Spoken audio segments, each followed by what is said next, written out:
After the cobblestone classics, it's time for a change of scene, where the strong, powerful people take a well-deserved break, and the explosive climbing types take the spotlight as the Ardennes classics get themselves underway. We start with the semi-classic, the branbatjse, which the main players of hilly one-day races testing their legs, I think it's fair to say, before the big World Tour races.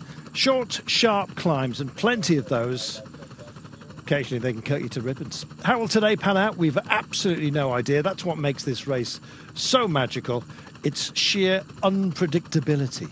Occasionally you might get a breakaway going away. Sometimes it's a lone finisher. And occasionally a team tee you up beautifully to do precisely Welcome to coverage that. of the 62nd edition of the branbatjse. 2022 was an absolute masterclass in team gameplay. Ineos Grenadiers were teeing up what was to be their ultimate winner, Magnus Sheffield's, the American Supreme. And a lot to cope with as well. Remco Evenepoel was in the frame. So was Julian Alaphilippe, the defending world champion, until, of course, a car got involved, trying to move through to monitor the gap ahead of the breakaway. Alaphilippe on the deck. Meanwhile, the punch-up began and Ineos Grenadiers were in controlling mode. Nobody could stop them. The question is, who of the trio up front would be successful? Magnus Sheffield turned out to be the chosen son. Tom Pidcock, he was otherwise engaged. Ben Turner likewise.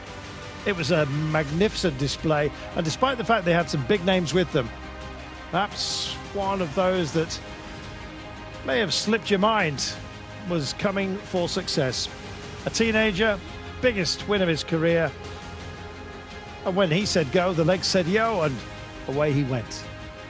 Under the Flamme Rouge, Magnus Sheffield, Magnus the Magnificent, sadly not defending in 2023, but the biggest win of his career last year still resonates. And it's one of those days that lives long in the memory, particularly of this man, and all fans of American cycling, of which we count ourselves.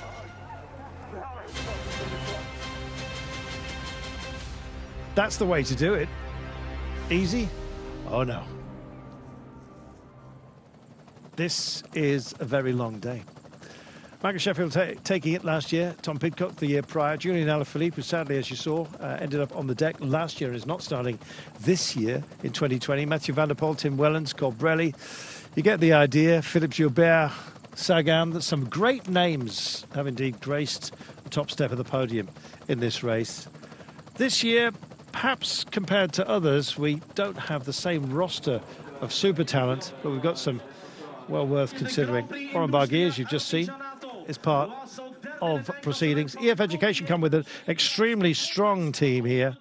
Ben Healy, Honoré as well will be doing their level best. We also have the likes of Andrea Piccoli. Well, of those who've gone strongly in the past, you have to count the likes of Matteo Trentin. Hershey's also here as well. Greg van Avermaet, of course, never to be discounted. And here is the former European champion. Often digs deep, and of late he's been in support of others, but will have a great chance to stretch his legs today, I am certain. He looks like the best bet for UAE Team Emirates. That's if you're not an Alessandro Covi or indeed a Mark Hershey fan. So UAE, one of those teams that may well adopt a controlling pattern. Likewise, Soudal Quickstep, you might say, and Israel Premier Tech, especially as the weather is getting a little bit grisly and less than predictable. Bahrain come with a reasonably strong team. Wout Poels possibly drawing the eye for them. Nico Arndt likewise. Jonathan Milan, never be discounted as a fantastic support rider, but Wout Poels, I think, possibly going to be the chosen man today. Is it too punchy for him? Stay here to find out. Trek Segafredo, likewise. Quinn Simmons. Well, didn't have a great Tirreno Adriatico or indeed a Catalonia, but we know what he can do. Tom Squinch as well as great backup. And of course, this is the team with Ed Turns, Marcos Holgaard as well. It's a good balanced team for Trek Segafredo. And a balance between work and family, of course. Always a good thing. This is Turns with his son Scott. wondering what might be and what has been with Greg van Avermaet. Fabulous name, possibly in the autumn of his career, and he'll be here possibly as a foil for Benoit Cosnefroy, who starts amongst the day's favourites and certainly drawn the eye of those who would like to invest in his potential.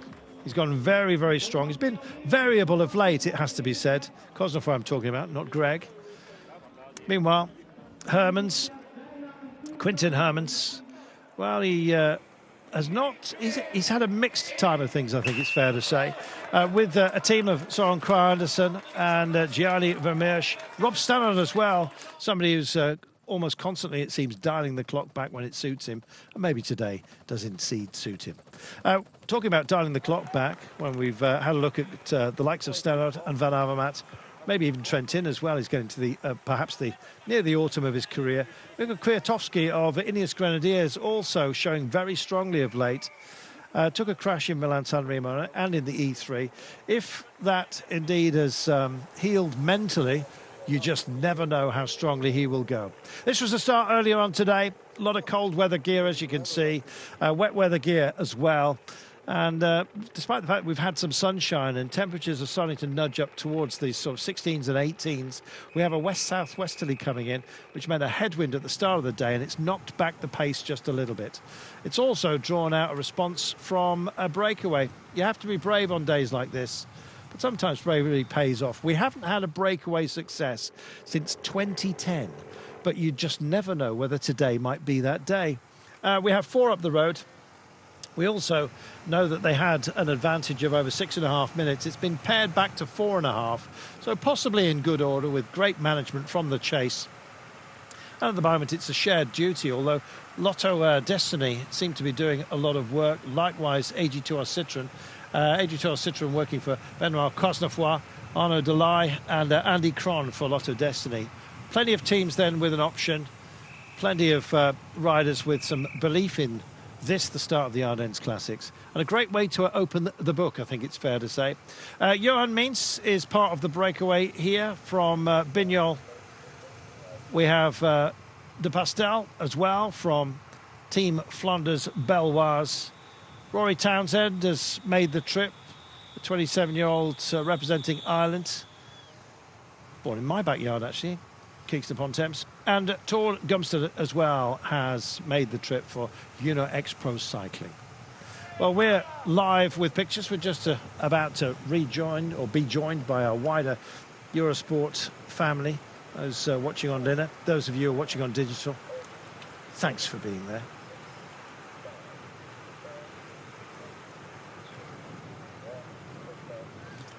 89 kilometres of the branbatjse remaining. We're just about to head to our circuit, which basically defines the race. Has done for a couple of years. We've had modest amendments in the past, but really the template is set for drama. We've seen that over the last couple of editions, and indeed with perhaps a moderately hobbled start list, I think it's fair to say. The field is wide open for potential winners, and with 88 kilometres to go, we are just heading for our circuit. In fact, we'll be on it in about 5 or 6 kilometres time. First climb that you're going to see, of which there are plenty that punctuate the day, is the Hartstraat. So we miss out the Haggard. We'll be doing that on 3 occasions when we have 3 complete laps proper. You're looking at those who have ambitions for today, and also those teams that just want to wind in and make sure nothing silly happens, as did happen in 2010 when the breakaway went all the way. Right now it's possibly time to settle in, if you possibly can be. The weather conditions, at best you can describe them as variable. You'd probably look out the window and just describe them as terrible. But pros have no choice other than to reach for the bike.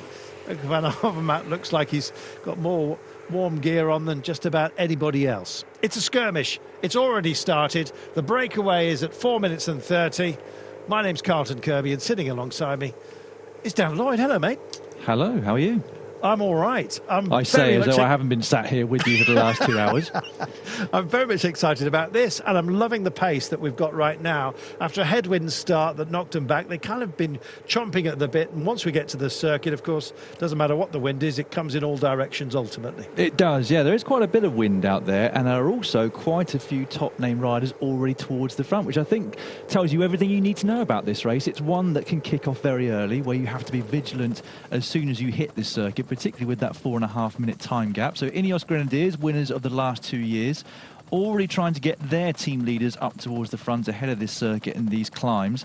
And the man doing that is Cameron Worth, who seems to be combining swimming with riding today, given the weather conditions. Yes, Worth his weight in gold at moments like this. Mika Kwiatkowski, I was just saying in the intro, Dan, there's a lot of those riders who we've been very familiar with in the last sort of 10 years that perhaps just off the radar a little bit and in support of others, but really will be potentially looking after themselves today, which could be great. Yeah, I don't think Kwiatkowski will be. He had a change of programme after that last crash that he had at Ghent-Wevelgem just a couple of weeks ago. He was, I believe, supposed to be supporting the team at Paris-Roubaix on Sunday, but they gave him a little bit more rest so that he could concentrate on the Ardennes week. I think that's a question about this race. Does it finish the Cobbled Classics, or does it start the Hillier Ardennes week? It's a bit of both, isn't it? It's the perfect bridge between the two, because we do have a couple of cobbled climbs. But we do have those climbs as well, so it's the perfect warm-up for many people ahead of Amstel Gold on Sunday, Flèche on Wednesday, a week today, and finally Liège-Bastogne-Liège a week Sunday. Yeah, very much feels like the bridge. Meanwhile, this is the course that they have taken. This was the first little sub-circuit that they had to deal with. With a west-southwesterly, you can see most of the approach to that first circuit was a headwind, which explains why the pace has been knocked back. This is our final circuit, however, containing 4 climbs that certainly test, and indeed including some cobbled climbs as well, as you will see. They take 4 of the 5 climbs that feature within the circuit 4 times, and 1 of those on 3 occasions. And some of the percentages that they're going to be dealing with are absolutely eye-watering. We're talking up to 15% on occasion, Dan. Yeah, a couple of them are really steep, especially the cobble climb feels even steeper because of the cobbles. Although, as I'm sure we'll explain later on, they're not quite as brutal as they used to be because they relayed them before the World Championships in Leuven a couple of years ago. So I think a lot of people up in arms about that. Why did you need to make it easier? We want the gnarly cobblestones for the riders to go over. But nonetheless, especially again in the rain, it's going to make this race even tougher. They always are. Every race is tougher in the rain, but particularly this one because there are so many corners on this circuit, even on the climbs themselves. And that could be to the advantage of this breakaway of 4 riders because whilst the fresher legs behind will go faster on the flats, faster on the climbs, they can't go any faster through the wet corners. Well, wherever you have climbs, and of course you've got multiple climbs, you have multiple descents as well. And often being in a breakaway gives you the line options through those corners, something that's not at the gift of these guys. And you can see the way they're charging into town right now, Dan. This is because there is an obstacle coming up and they want to be first onto it. Yes, they want to be vigilant right from the very beginning of this circuit. I haven't seen too much of EF Education Easy Post so far, but when I look down through their roster, one of the strongest overall in the race. We've got no clear favourites this year, really, without any former winners and none of the big 3. So I'm really looking forward to this one because it should be really open. And what kind of rider are you? I like to think I can get over a climb. I think there is a lot of climbs today, so I suppose I'll find out. But generally, I'll be looking for a sprint finish. So yeah, I took 1 win already this year in a sprint. So yeah, hoping a decent group goes to the finish and I can have a go there. And how has been the beginning of the season? Quite good for you, actually. Yeah, it's been good. Like I say, I took a win in France earlier this year, so that was a great moment. I'm with a new team this year with Bolton Equities, so my first year with the team. I'm really enjoying it. The team's great, great setup. So yeah, really happy. Yeah, tell us a bit about the team. It's a bit of a new one. So how is it going? How everybody find its place in the team? Yeah, so we're a New Zealand focused team. I'm one of the few sort of non-Kiwi riders. So a lot of it's about developing the Kiwi talent. For them coming over to Europe is quite a big change, and I've been racing sort of on the continent for a while and trying to impart a bit of my experience, I suppose, alongside Aaron Gate, who knows his way around a European race. And what's the plan overall for the team today then? Well, I think we'll be looking to put someone in the early move. I think at this kind of race, it's actually quite a good tactic to have someone ahead of it. So when the big teams go hard on the climbs, we already have someone ahead if the rest of us can hold on. And but generally, just try and make it to the finish in the front group. Myself and Aaron will definitely be looking at the finish, hoping for a good result at the end.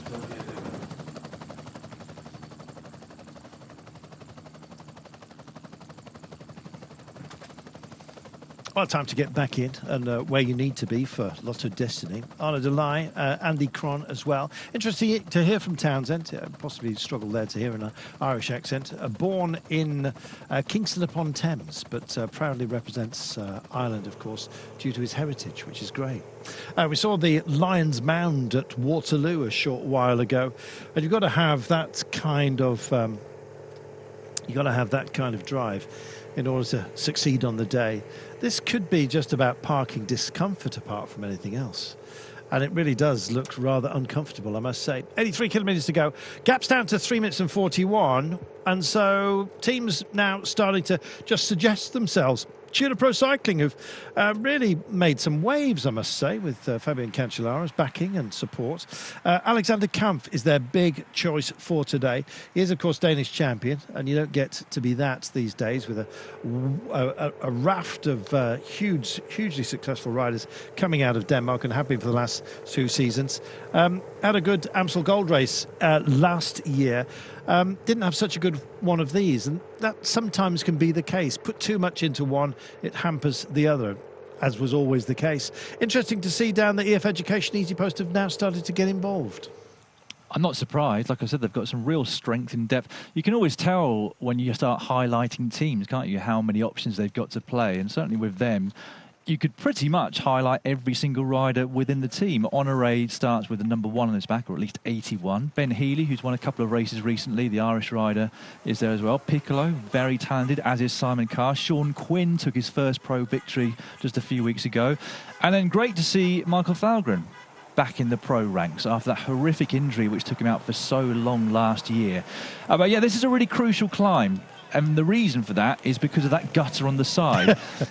As you can see, there's really only room for one rider, and only just about one rider at that. It takes some skill to be able to ride on this smoother surface, but it makes such a huge difference to how quickly you can get up that climb. So for that one in particular, positioning is crucial, because if you don't come in the first few from the bunch and somebody really goes deep and attacks up that climb in the gutter, you've got no chance of following on the cobblestone to the side. Sandro Maurice, not sure about his form of late, but this is certainly not going to help. And you do get some rather tardy exchanges, I must admit, of wheels, especially, unfortunately, if you have to rely on neutral service. It's the default option on occasion, but sometimes you've got no other choice. And look at the charge into it. It's exactly what Dan was saying. There is a best way up this hill, and it happens to be at the side of the road. The Hertstraat is what we're dealing with. This is Hertstraat, comes in at 300 metres only, 6.5%. It looks like they just about may have already dealt with it at 3.5 minutes the gap. I think they're still charging into it. That's the point, though, Dan. There's very little distance between the climbs. No, they come really thick and fast once they enter this circuit, and with the corners as well, there's so many accelerations. Arnaud Delay, big favoured son, I think it's fair to say. And this is not going to help him, Dan. No, this is not what he wanted coming into the crucial part of the race. But with 81 kilometres to go, if he's got similar strength in his legs to what he had at Omloop at the end of February, then he should have no trouble getting towards the front. The difference again, though, is just how frequent the climbs come in the latter third of today's race. It's a shame. I was really interested to see how he got on today, because I don't want to say I was disappointed in his results in recent weeks. Maybe he overperformed at the Omloop. Well, I think given what he showed at Omloop, we were all as cycling fans thinking, well, yeah, he's really young, but what on earth is he going to achieve already this year at such a young age? He hasn't really backed up that ride for me so far this year, but today's another opportunity. But like you said, that's whatever problem he's just had is not going to help his cause very much. He suffered with punctures almost relentlessly so in Paris-Roubaix. I think he had 4, didn't he? I don't remember, actually. Yeah, he got a whole sequence of Paris-Roubaix is very difficult to keep on top of how many people have had crashes and accidents he had and a punctures, nightmare, etc. and I think that possibly explains why he's still being talked up, because it was bad fortune. Here's the big squeal into the climb that we're talking about, Dan, and finally we get there. Looks like the clock was just a little bit out there in terms of the gap. We'll see whether that's veritable at the top. So it's 3 minutes and 9 now. Most difficult part actually at the beginning. We saw in Roubaix as well, there was a lot of stylistic use of what was a pedestrian area, let's put it that way. They pulled the barriers back to accommodate what was a big pack, possibly for safety reasons, and it meant that an awful lot of the cobbles were avoided, and that's really not the point, is it? No, well, they've had a situation with one of the final sectors where they've made a bike lane down the side. Exactly. So they put those kind of...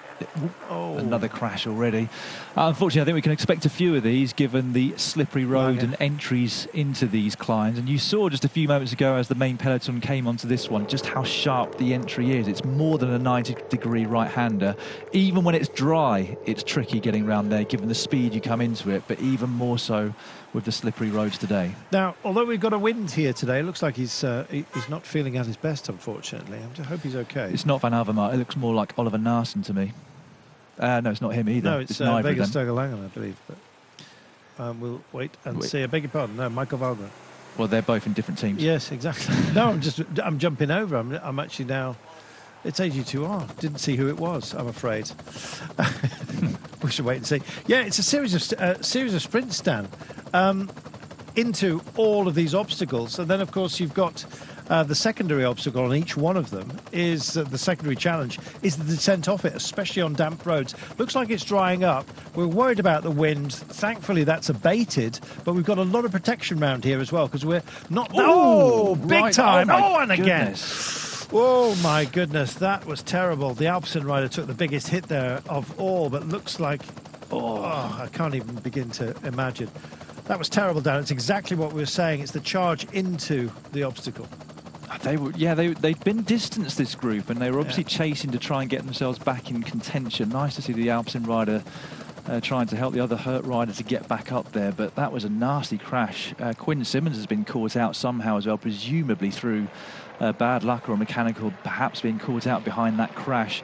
So yeah, you can see why everyone wants to be at the front on the entry into this circuit, because it splits to pieces. Oh, he didn't fall on his face. He managed to get his arms down. Yeah, and unfortunately, the Bignol rider, after our friend from Alpecin here went to offer him a hand, threw his bike at him.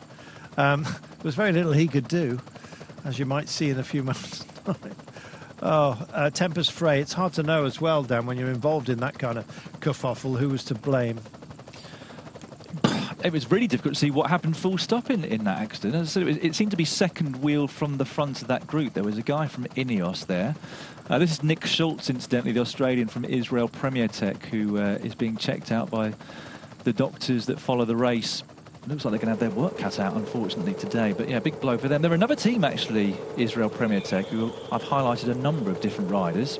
Simon Clark, Daryl Impey, both incredibly experienced, of course. Nick Schultz himself, but doesn't look like he'll play any further part.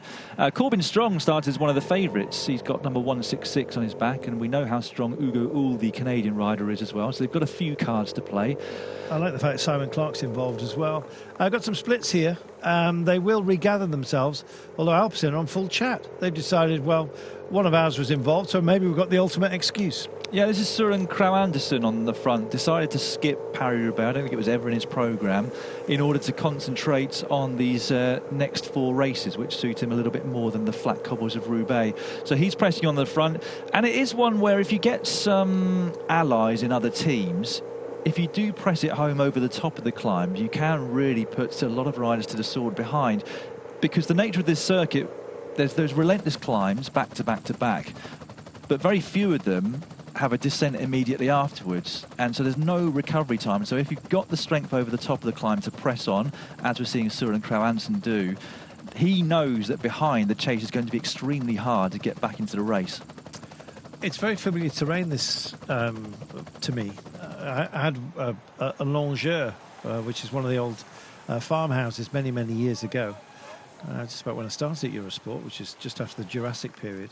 But yes, it is amazing. You actually go along river valleys and you cut up onto the escarpment. That's what this is all about. So it's exactly as you were saying, Dan. It's only so you come up a steep climb such as this, and then once you get to the top, this is the Monkerstraat. Very, very difficult. Once you get to the top, it generally tends to level before you actually come back down into the valleys, which have been cut by the rivers. Yeah, it does make it a lot harder as a bike race. And you saw the graphic a few moments ago that the other hard part about this climb is that you're on the cobbles almost immediately. It's already a fairly steep gradient, but the steepest 15% one comes right near the very top.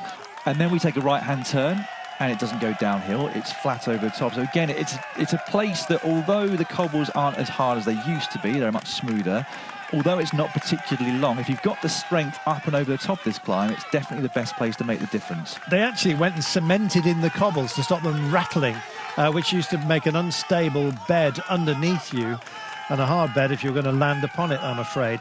But yes, they also took out a little hummock within the climb, so it's more even. And a lot of people have said it's easier. It still looks terribly difficult to beat. It looked really easy, didn't it? Oh dear, 2 minutes and 28. The breakaway, well, they've had their nose in the wind, what little there is about, and it has abated, or at least maybe we're being protected here, but the tops of the trees are suggestive of very little wind at all. We had a storm come through on the women's race, so you can catch up with that a little bit later, Dan, if you would love to, on GCN+, but it was very variable, more so than the men's race, it seems. Sunshine for a lot of the women's race when I was watching it earlier on, but then the heavens opened over the last couple of laps of that race, and again, it just makes it so much harder on a circuit like today, and it looks like it's continued enough in towards the men's race and live coverage of that, judging by the weather conditions at the moment, it doesn't feel like it's going to dry out in the next, just under 2 hours of racing that we've got left. Just waiting to see when our next test is going to ring through, and indeed what the gaps are between them. I don't think there's ever more than about 6 kilometres between any of the climbs, which makes it very difficult to settle. It also allows strong teams to start using their advantage, Dan. If you've got more than one card to play, then this race benefits you exponentially, I think. It does, yeah. The more riders you can keep in the front group like this, the better off you are, because one thing we do know is that there are going to be multiple attacks, and as an individual rider in a group like this, you have to pick and choose. You can't go with every single one.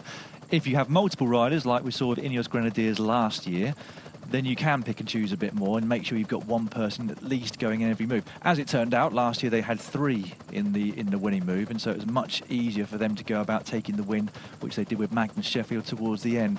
But yeah, it's already significantly reduced, that front peloton, through the attacks, through the pace, through the crashes and mechanicals that we've already seen. Good see Kwiatkowski up towards the front. Looks like Ben Healy in the pink of EF Education Easy Post just behind him. Alperson's still very active as well. But they're already going for it, aren't they? No holding back here on the first lap. I've been so impressed with Kwiatkowski this season, largely in support of others, but that takes a great deal of strength in itself. Same for Trentin, actually. They could both shine today. They could do, yes. One of their opportunities to shine in the absence of bigger leaders for these races. Maybe that's a bit unkind to Kwiatkowski, given what he's won in Amstel, etc., a couple of times over the years, and World Championships. But like you said, he does tend to slip into that role of helper at a lot of the biggest races, mainly the stage races. But yeah, Trentin often shines in this race. I think it's one that he really likes. The climbs are short enough where his punchy style allows him to get over them with the best. A couple of years ago, he bridged across to the breakaway with the ultimate winner, Tom Pidcock. Looked great that year. Missed out last year due to a mechanical problem, I think it was. But certainly it'll be one that, since Pogacar's not here, he's not racing again until Sunday at Amstel Gold, he'll think, well, this is my opportunity to get a good result. Gerard Dreisnes just stamping on the pedals at the moment. If you have had any issues, it doesn't look like he's been down, actually. He's stamping quite slowly on the pedals at the moment, isn't he? He is. Yeah, it's an occasional stamp. It's a waltz rather than anything else, if that could possibly be the case. 74 kilometres from home then, and the next climb is starting to rear its head. This will be the Holscheide. In fact, they're on it right now.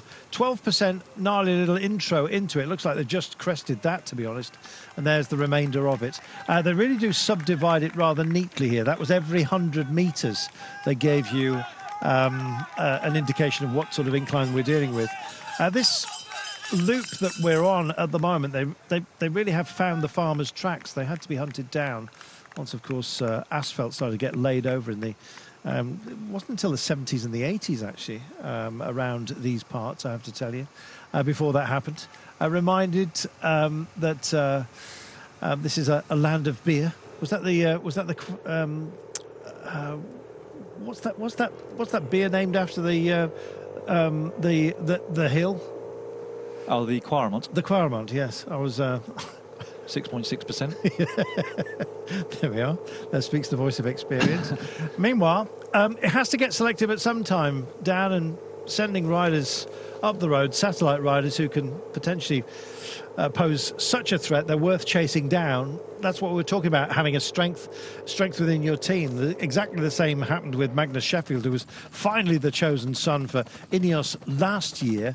You never quite know what's going to stick, what's a threat, and that's what makes the race fascinating. It is, and it can be a decent idea to try and get yourself an advantage ahead of the bigger favourites going on the attack, so you can join that group later. But yeah, that was Bahrain Victoria sending somebody up the road. Unfortunately, I don't know exactly who that was. I didn't recognise him. In that case, it must be Burati. Possibly, yeah. We'll see. 73 kilometres to go. 2 minutes and 3. This is the Holsteider, 1 kilometre in length, one of the longer climbs that we've got. There is a 1,300 metres, as we mentioned. 11.3, but really maxing out at 12. And they're starting to wrestle the bikes as we go to a tractor display team. Unfortunately, they were just about to look like it was getting a little bit selective. And more than that, Dan, you look down here, there's a lot of tired legs. Yeah, you can see just by the body language from that overhead shot, those are at the rear of this group are there for a reason. It's because they are already suffering. I mean, it's one of those things where we do have to remember how much they've already done. You can when you're watching the likes of Flanders or Roubaix from start to finish, if you had the luxury of watching it all the way through. But because we joined this, 10, 20 minutes ago, you're fresh waiting for the action to happen. The riders are far from fresh because they've ridden reasonably hard and a lot of kilometres in the legs already, about 133 at this point in the race. So Ben Healy, he's looked great this year, hasn't he? Fantastic. Already last year, he was infiltrating a lot of the early moves and looking very strong. This year, he's taken those wins earlier on in the season, and I have a feeling that he'll be given a bit more protection in a race like today. I think he'll be on domestic duties again in Amstel Gold on Sunday, perhaps, for Nilsen Powless, etc. But today is a big opportunity for the likes of the Irishman to really show what he's made of. It's been a delight, actually, during the what we call gold races, such as Paris-Roubaix and indeed Flanders, to have Philippe Gilbert on the bike. And this is a race that served him well in the past. Well, it was suited to him down to the ground, really, wasn't Perfectly, it? Yeah. Well, I mean, in his heyday, nobody could beat him on this kind of duration of climb.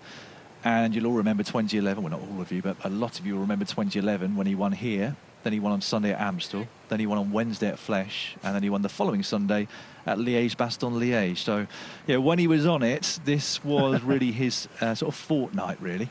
Well, it's a good job he's a nice bloke, because otherwise there'd be a suggestion that he might have just been showing off. Fantastic.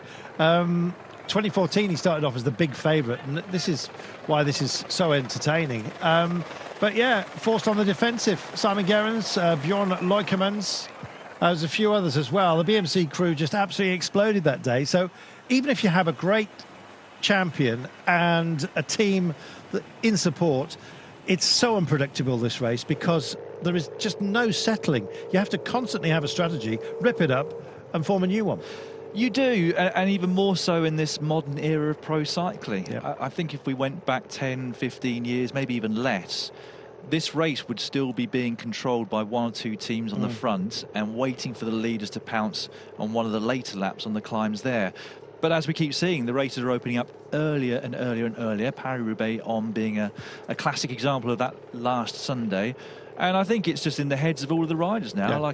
We've started the circuits, we're on the climbs, let's get going and see who's got the legs to win today. Yeah, in 2014, the team was smashed to bits, and it was only because, of course, Philippe Gilbert was just such a god at the time that he actually came through and won the sprint in the end. But it was shaky times. There we are, there's the next Gilbert. It's always great to see, isn't it? Isn't it fabulous? It's just such a welcoming sport, cycling. Thank heaven, all shapes and sizes. Here's your breakaway, Dan. Yeah, they went out contrary to what I've just been saying, you know, the modern era of cycling, we've also seen the breakaways taking forever to form at the start of the biggest races. This, of course, is not one of the biggest races on the calendar, but it's still prestigious. But the breakaway did manage to get a decent gap, and they did manage to go up the road pretty early on this morning. There were only a few attacks before this four-man group went up the road. So yeah, the four riders had a maximum gap of around about 6.5 minutes. Then we understood that AG2R, with Benoit Kuznefar as their leader, started working and bringing the gap down. Since then, though, the gap's come down by virtue of all the attacks that we've seen, as opposed to any kind of concerted chase. Michael Valgren, another change. Bad luck seems to follow some riders around. I'm afraid to say. We've already spoken about a few. What's happening with Benoit Kuznefar? He's been so strong within this race, but it's kind of been a bit more variable lately. Is that fair to say? It is fair to say, but I think it would also be fair to say that about most of his career. He tends to blow hot and cold. He's got a very specific niche, and that niche is this kind of duration of climbs, or Amstel. Even something like Liège might be a stretch too far for him, given the extra duration and length of the climbs there further south in Belgium. But I wouldn't be worried about him, you know, despite not showing it, you know, perhaps quite as much as we might have expected so far this season. Ryan Gibbons on the attack here now, former South African champion. I wouldn't be worried about Kuznefar's form, because I think he's probably had these races marked down for at least the last 12 months. Yeah. That's Matthias Govekar who's going with him, I believe, in second wheel at the moment. Hard to see with all the heavy gear on, but I believe it's he, with 69 kilometres to go. Yeah, it's Kuznefar is one of those strange guys. It is so uber specific that this is his kind of terrain. But then again, Dan, there's always, if you have 21 days of racing in a Grand Tour, there's always a day like this. And there's always a day where Kuznefar can come and play the game. And there's always a Van Aert or a Van der Poel. That's the problem for him. Yeah, gets himself stuck occasionally. Meanwhile, they're kind of rolling off the front here. Rolls of the dice. Shame that DSM aren't here, actually, as the livery reflects. This is what Poles has just decided that maybe now is just the time to change the demeanour. Sub 2 minutes, though, the gap now. Yeah, it keeps coming down, doesn't it? I was just going to point out that this could be a really crucial point of the race. It's the big, wide main road that leads them into the last climb of the day. The wind doesn't look as strong as was predicted. What I was looking at earlier was gusts of up to 35, even 40 kilometres per hour as the day goes on, maybe another hour or two. Doesn't look that windy at the moment, but it will be in their faces at this point.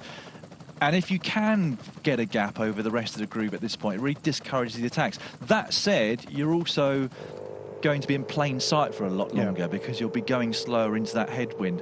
So it'll be interesting to see later on, you know, how much it encourages or discourages people to go on the attack or to chase down an attack that's up the road on this particular stretch of road. Also because you've got in mind that the next climb's coming up as well. Yeah, just a suggestion of a hint of a selection here. And it was what Poles that started all this off, and maybe that was the idea. Meanwhile, those that we are chasing, this is the effects, Mike. Have a listen. Now, maybe it's just a motorbike, is it? I think it might be. Listen to that engine. Listen to that three-wheel camera bike. I thought it was rain. So did I. Like rain. Bit of spray. Let's go that way. 68 kilometres. Don't worry, that's not rain. It's just a motorcycle engine you're hearing. But the road is a little bit damp. We had Rooster Tails in the women's race. We're now, of course, with a men's race. We've got 68 kilometres remaining. And we are about to see our start-finish line. Ooh. This is a circuit of 21 kilometres in length. We've done 4 of the climbs. There are 5 within them. We've done 4 of them. In fact, we're just about to finish off the last. No, we're not. We're about to, yeah, we are. We've still got one more to come. We have the S-Bocht, which is the last climb before it actually gets the start-finish line of our circuit. Benoit Kuznefar coming up for you. I'm really looking forward to this one. I've been doing well here over the last 3 years, and I hope I'll do better than my previous second and third places, but I know how hard this race is and how difficult it can be as well to control. Yep. not easy at all. Well, this race can be good preparation, of course, for the Ardennes Classics. Well, for me, it's not preparation anymore. I'm here to get results. Ardennes Classics are only 4 races, so I hope to do well in all of them, including today. I'm not here to prepare for the Amstel Gold Race, nor the Flèche Wallonne, or indeed the Liège-Bastogne-Liège. So I'll take it race by race. A word about the course. It's in the middle between Flanders cobbles and the traditional Ardennes races. What's your thoughts on that? Well, it's true, but the roads are a bit wider than in Flanders Classics, but there are also 2 cobble sectors. It's a hard course, a lot of climbs in a very short order, and there's a transition sector before the finish line with a headwind. So it's a very demanding race, and that's partially down, of course, to the profile.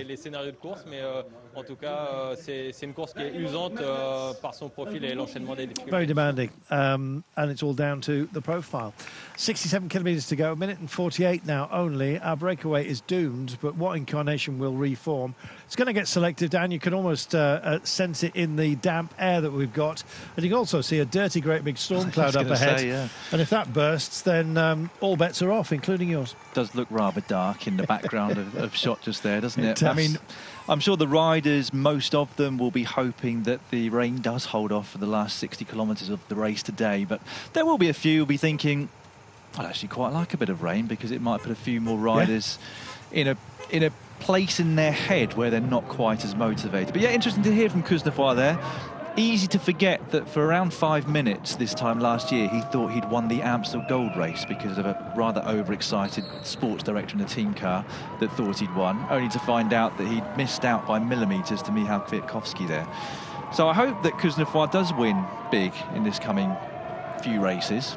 We'll have to wait and see what his form's like, because like you said, we haven't seen him at his very best so far this season. But as he pointed out in the interview there, this is his period. This next 10 days really crucial, one that he's been aiming for a long time. So I think he's probably timed his form to perfection. It will have been built all around this race. And the fact that his team was the first to go on the front to manage the time gap to this 4-man breakaway, I think tells us that they're confident in him, he's confident in himself, and he should be a factor towards the end. I think he most certainly will be. Greg Van Avermaet playing a protective role today, and what a guy to have your back, if you see what I mean. Well, Paul's, of course, now with Bahrain and Victorious, despite the fact it's almost indistinct between the kit of Bahrain and Victorious and Inis Grenadiers, save for the lids, by my opinion anyway. Watch out for the tangerine lids. We have oil dry here, which is an absolute nightmare. So that's a big diesel spill. Possibly an accident has garnered that. Looks like a burst fuel tank. Unfortunately, it puts a great big dirty stripe right down the middle of the course, and all of these guys won't fit. They'll be there in what now must be about a minute's time. You'll hear the whistles blaring for them, and no surprise as well. So they come over the start-finish line, and we climb almost immediately out of the back door, which is where that oil dry was sprinkled upon the road. Looked like sand, actually, but nonetheless. And here we go. The whistles start. Everyone will be aware of it as well. Their radios will have been blaring, and that's a blessing, really. That's Trentin just getting himself into a decent position as well. A few others likewise. Just double-checking those around them just to see who is where and who's indeed in and out of position. They're going to have to take care here. Let's have a look at this squeeze down. It's not ideal. Once they're through, they'll try and clean the road up. Yeah, they should do. Yeah, I was wondering why there were so many marshals whistling going into that corner, but we got our answer as they went round it in the breakaway. Like I said, much more of a squeeze for this big bunch that's got itself back together, going past the finish line this time through. They are well worn though, which is nice to see. I did notice that the most experienced rider in this race, Dries Devenijns of Soudal Quickstep, was timing his sprints into this corner very well, but he was hoping to bring a few teammates up, but they lost his wheel. But he could be key to Soudal Quickstep today. He's 39 years of age now. He's done this race over 10 times, had a few top 10s himself. Will be working for other riders today. They don't have Alaphilippe, of course, who unfortunately is still suffering from a knee injury that he picked up from a crash at the Tour of Flanders. So more bad luck for him. Had he not won the World Championships twice in a row, you would have said that he really had the curse of the rainbow jersey after winning it for a second time in Leuven there, because so much bad luck last year, and it seems to run on into 2023 for him as well. I'm afraid so. Well, now it's raining, isn't it? So, Surely. yeah, now it's not the most cycles down. It is properly rained. 13%, and for a big part of this, the Haggard, and this is our, I think this is our most punishing climb, or one of them, 300 metres. There are longer ones that we have to deal with, but it has a big old stretch of difficulty. They have put brand new asphalt here, and luckily we're going up it down, and not down it. Yeah, if you look at some of the profiles of the climbs, they look like walls. They're not quite as steep as some of those profiles suggest, but with this one, that maximum gradient comes in the central part, but only 300 metres long. You know, when it's dry and you get some speed going into these climbs, you can get most of the way up them with momentum. There's much less of that momentum when it's wet around every single corner, so it just becomes a lot more draining over these last laps of the circuit. Underneath the heavy arboreal cover here, leaves just coming into bud. Beyond that, really, the bud casements are starting to fracture, and you see little piles of orange throughout Europe at this time of the year to the side of the road, and that makes life very skittery indeed. In fact, the heavier the rain, the more dirt comes down. There are rain gutters here, but they're often full of debris, as you can see right now, and possibly that negates the advantage of climbing up them down because of the rubbish that is now within them, the dirt.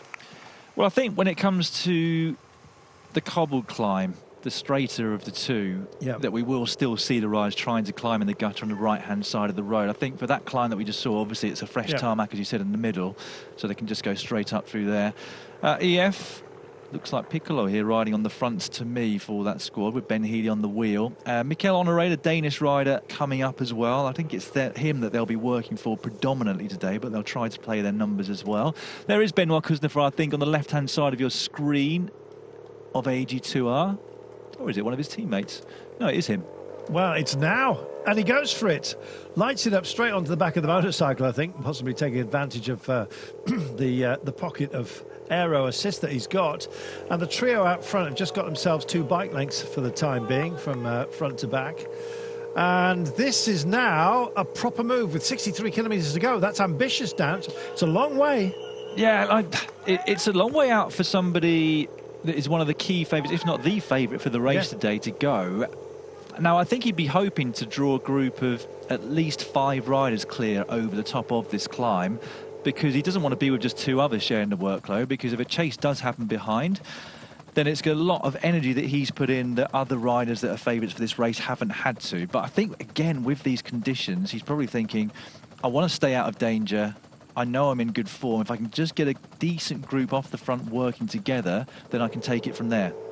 Well, he wants to be the ringmaster, really, of a very small circus. And at the moment, he's got, what, this looks like about 10 riders that have managed to get off the front. That's nearly the perfect amount there. Yeah, pretty much. And we've got a couple of riders there from the EF Education Easy Post team. So if they take a look over their shoulders and see some separation, I'm sure they'll be keen to press on as well. It's only, 15, 20 metres at the moment. But if Gianni Vermeersch here really presses on and manages to get some cohesion in the group, I think it was a pair of Vermeersches that came up that climb with Benoit Kuznefar. I think that's Florian of Lotto's Destiny that's in 3rd place at the moment. So a strong group pulling clear, and anyone that's missed it will want to try and make sure they get back onto this as soon as they can, because what you want to do is bridge across to it with one's effort, as opposed to the gap being big enough that you need teammates to do an actual chase for you. This is, well, it's holding for now, but only just. There's a concerted chase of it. Danish champion Alexander Kamp, I noticed, was also within that group, and it looks like they can't decide on work rate. The point is, Dan, you've got to all agree to go all in. You have, and it's difficult to get that cohesion, because if Benoit Kuznefar is pulling those faces on a climb like that, then you know the riders who followed him would have been really suffering as well. And so they'll want to break over the top, and it takes a very strong rider who's willing to be able to press on over the top of these climbs. And that's something you see often in this race, because again of the length and duration of these climbs, they're not quite long enough to create huge separation by the time you get to the top of them. So there's always a bit of belief in the group that's behind, because the gap's not that big. And there's always that stalling over the top from those that have tacked, because they have gone into the red. Is this Zingler who's also made the trip here? Or at least attempted to for Cofidis. That'd be interesting if he is also featured. He's certainly, I think, their main hope for Cofidis. Yeah, I would say so. Yeah, he's been on great form this year. We've got Axel Laurence as well for Arkea Samsic. So there are quite a few French riders in with a decent shout for today. I mean, it's been a long time since any of them have won a cobbled monument, a Roubaix or a Flanders. But historically in this race, they've had some decent success. Vauclair, you already mentioned, and Alaphilippe, of course, a couple of years ago. Indeed. So, boss the centre of the road, why don't you? This looks like is this Greg Van Avermaet's made it up as well? Can't quite see. No, I think that's still Kuznefar there. Yeah, you're right. Meanwhile, looking back, the Danish champion is in here, Alexander Kampf, and a few others as well. Anton Charmik, and we have Tobias Johannesson. You see in the blood and custard, as we describe it, for, ex-pro cycling. So, now, the problem is now, Dan, everyone has had the warning. And they'll be more alert to it now, won't they? Yes, exactly that. Again, I think if this was 2012, they would have been surprised that somebody of the stature of Benoit Kuznefar already went on the attack. I think now people would have been expecting it to come sooner rather than later on these circuits, so maybe not a huge element of surprise. It is increasingly difficult to stay on that small gutter on the right-hand side of the road, isn't it? We saw that this rider, Sander de Pestel of the Flanders Baloise team, was already struggling on the previous climb, so not a huge surprise to see him, the first rider, drops. He might get back on one more. Oh, crikey, a bit of a slip of the wheel there. Yeah, Rory Townsend's not bothered. He's basically hasn't. He has eschewed the dirty gutter here, and it really is. I think when it gets really oily, which can happen, Dan, when you've had rain and all of that muck comes off the side of the road, designed to be taken away by the storm drain. So it's used to dispatching debris, and unfortunately, that can be a slippery surface for you to play with. When you try and get the drive in the rear wheel, it can spin up and you can get yourself into trouble. Here we are. Not always the most desirable place to be, Dan, but and some can profit by sucking it up and going for the rough stuff. Okay, there's some pressure being put on the front here, isn't there? I think we'll see this pretty much every lap up this climb, because if you do get yourself into that position around that corner into this gutter, you just know what an advantage you've got with clear space in front of you, able to take that line. So you want to do some damage behind. Being damaged, it looks like Michał Kwiatkowski. Yeah. He was right up towards the front when we first came on air, wasn't he? He was looking pretty good, but I think he might need this race to get himself back into the form needed to be up there at Amstel, but it's going to be difficult for him, I think, with the crashes that he's had, to be in his best shape for these upcoming races. Afraid so. I was actually looking at, because there was so much water being taken down by that gutter, it looked like he got a double flat, but I don't think he has. It's just that the contact patch was being shrouded just a little bit by the rain. 59 kilometres to go. It's only 38 seconds, and this looks like a pretty select group that we've got right now. And you can see the hurt that's being put on. This is Krajnesen. And this is not good news. He's had 2 bike changes already, and I don't know whether this is shoulders drop, but he doesn't look well. He looked good a lap ago, didn't he? Yeah, it doesn't look very good now, I'm afraid, and I hope he's okay. I don't think he's been off. He didn't look dirty enough.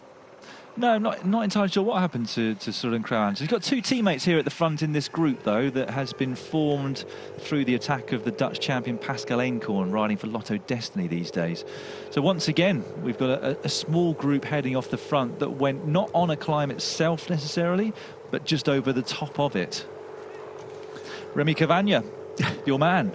Thank you. You mentioned him to me before we came on air, didn't you? Oh, thanks for that, mate. Normally, if I say that, people go, oh, yeah. Remy Cavagna got a great deal of confidence in him coming into this day. He and Andrea Baggioli, they have, they have doubts with some riders when it comes to the weather. Remy Cavagna just doesn't seem to mind it today. I've seen other days where he's had a right old moody about it. But then again, I imagine that's just human nature, for goodness sake. It's how you cope. No rider actually loves inclement weather, but if it's an advantage to you, Dan, then it's a day that you welcome. It's like Magnus Bagstedt used to say to us, that he didn't like rainy, cold weather, but he didn't suffer in it as much as other people. So for him, it was an advantage over his competitors from the moment they woke up in the morning and saw that these were the types of conditions they were going to deal with. Cavagna seems to be the same, doesn't he? I always get the sense he gets a bit too excited. I mean, I know we've seen him pull this kind of move off before, but 58 kilometres to go. Again, you really want somebody to go with you, at least one person, if not two or three or four. Come on, Remy. Yeah, fabulous. Here's the chase as it stands at the moment. Well, it's 8 riders engaged, another 5 trying to bridge. The alarm bells are going off, and suddenly Ineos Grenadiers are out of position, want to join the fun. This is fantastic. It's cooling down, but it's also warming up. 57 kilometres from home. Here's our breakaway. I'm not sure, once the train comes up to them, whether they're just going to have to stand clear of the yellow line, because Cavagna is onto it. He's got friends up front, potentially. I'm not sure how welcome he'll be once he gets there. Let's wait and see. I think that time gap was a little bit of a lie. Said 21 seconds. I'm actually wondering whether they're accounting properly here. Ooh, big skidder. You could see the line that his wheels took in the wet there, and he didn't really go into that too hot. It didn't bank the bike over too much, did he? But wheels slipped underneath him briefly. Well, you saw just how the line that is traced by the wheels there was very broad from momentarily as he started to go sideways. Held it up beautifully, though. He did. I wonder whether there must have been another patch of oil just there, because, like I said, it wasn't as though he was really pushing it to the limit. It wasn't a sharp corner. He wasn't banking it over, and his wheels only slipped momentarily, but it would have been a bit of a fright for him. Well, I hope they've had the detergents out, I must say, for just beyond the finish line, the start-finish line. Here's the chase group that looks like it's swollen just a little bit. What have we got, 10? Yep. There we are. I think there's 4 more actually in the oh no, in fact the 6 have been joined by the 4 to form 10.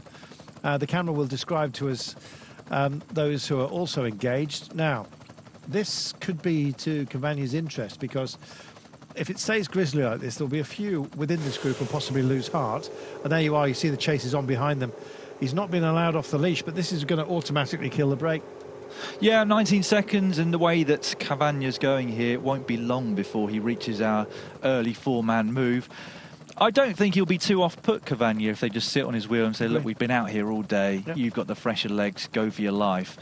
Because if he plays it right and doesn't go flat out on the way into the climb, there's every likelihood that not many, if any, will be able to stick with him if he goes full gas up a climb. So, yeah, he's managed. It's not a bad move in many respects, because he's managed to make it at a place where there's some distance between 2 consecutive climbs, and because of that distance, we've seen it's a little bit cagey behind. There's no committed chase behind Cavagna, so he could eke out a fairly decent gap over the next few kilometres. Here's the Moskestraat, just leading to the foot of it. You see the motorcycle and the people running across the road.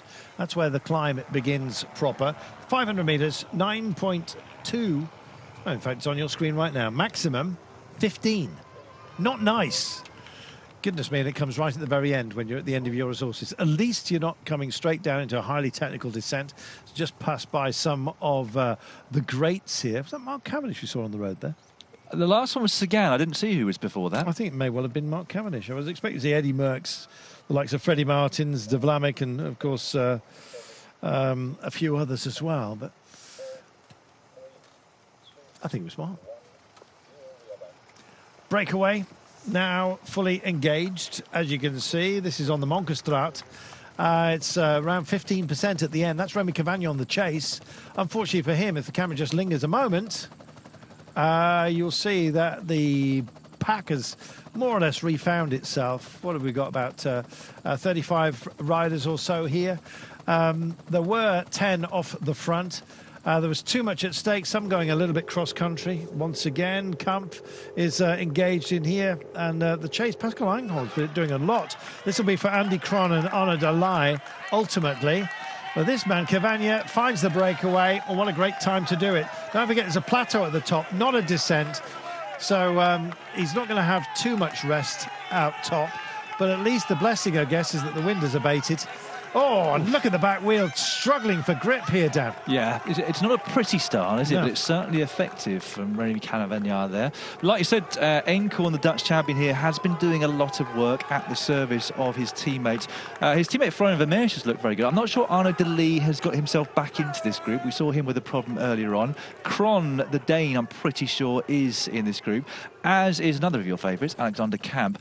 And I've got to say that Tudor Pro Cycling have really ridden well so far today, and I think it's hard to underestimate how important that win in Milano-Torino was for them, to say, look, we do belong where we're racing at the level that we're racing at now, because they were at the forefront when it mattered earlier on. I noted that half an hour or so ago, and they've got their main man and a couple of others in this group now.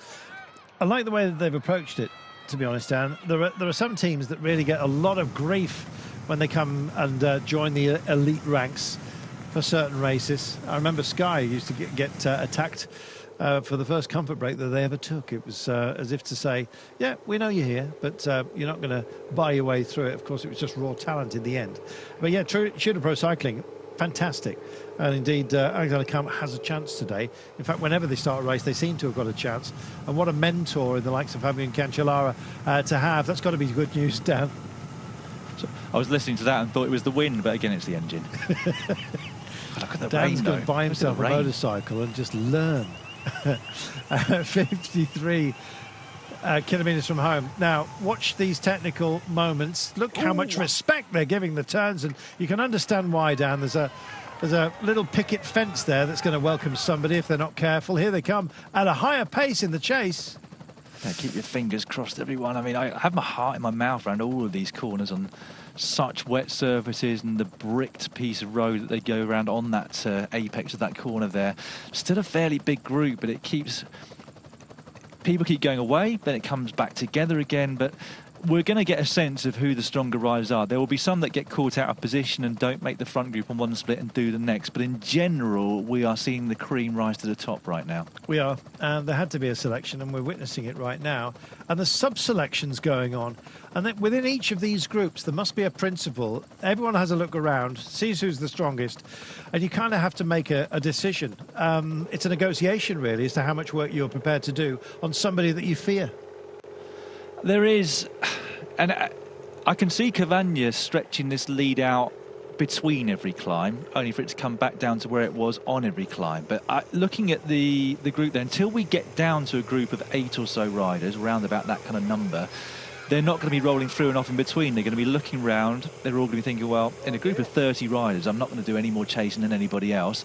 That's when the gap can go back up again. You can look at the body language in the group behind. It's only Eenkhoorn. In fact, I don't know if that was a deliberate attack or whether he was just trying to up the pace for his teammates again, but in the background we saw Pascal Eenkhoorn, the Dutch champion, with a gap over the others. I think it was the former. He was just trying to up the pace and hope people went with him. Well, it's a big ask, isn't it? You know, some like spectacles, some like just blinking technology, and some just have a bit of both, looking over the top of specs perched upon your nose. It doesn't look great, but Ben Healy's giving it the best shot sartorially. Meanwhile, this pair are now alone out front, and all credits to them, to be honest.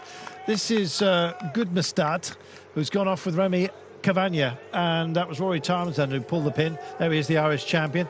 Brave ride by him today.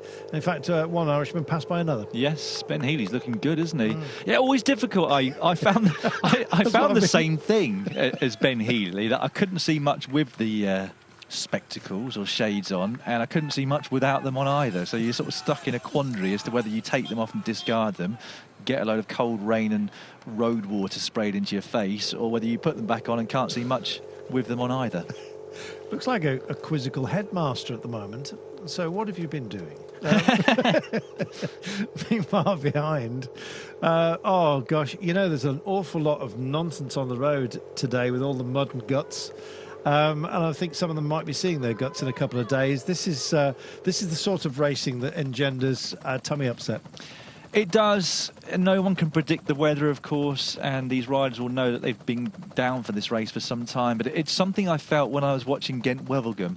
Much longer race, of course, at 260 kilometres. But that day was raining the whole time. and cold with it. And I looked at them and I thought, you might pay for these efforts in a week's time when the Tour of Flanders rolls around. Not sure if that was anything to do with Van Aert not being able to keep up with the other big three, Van der Poel and Pogačar, but it doesn't do much for your form a day like today, I wouldn't say, in general. No. I'm actually wondering whether some of those we've seen struggling may well have ingested something earlier on in the day. You just never know. It can be reflected very, very quickly. If you have gastroenteritis, it's usually some dirt that's got into the system. Depending on where it is in your gut, if it's at the top of your gut, then you get to feel ill very quickly. If it's in the base, it might be tomorrow that you start to redesign your bed linen. 51 kilometres from home, and they are weaving at the moment like a snake, but somebody's going to bite. And here we are. Had to be.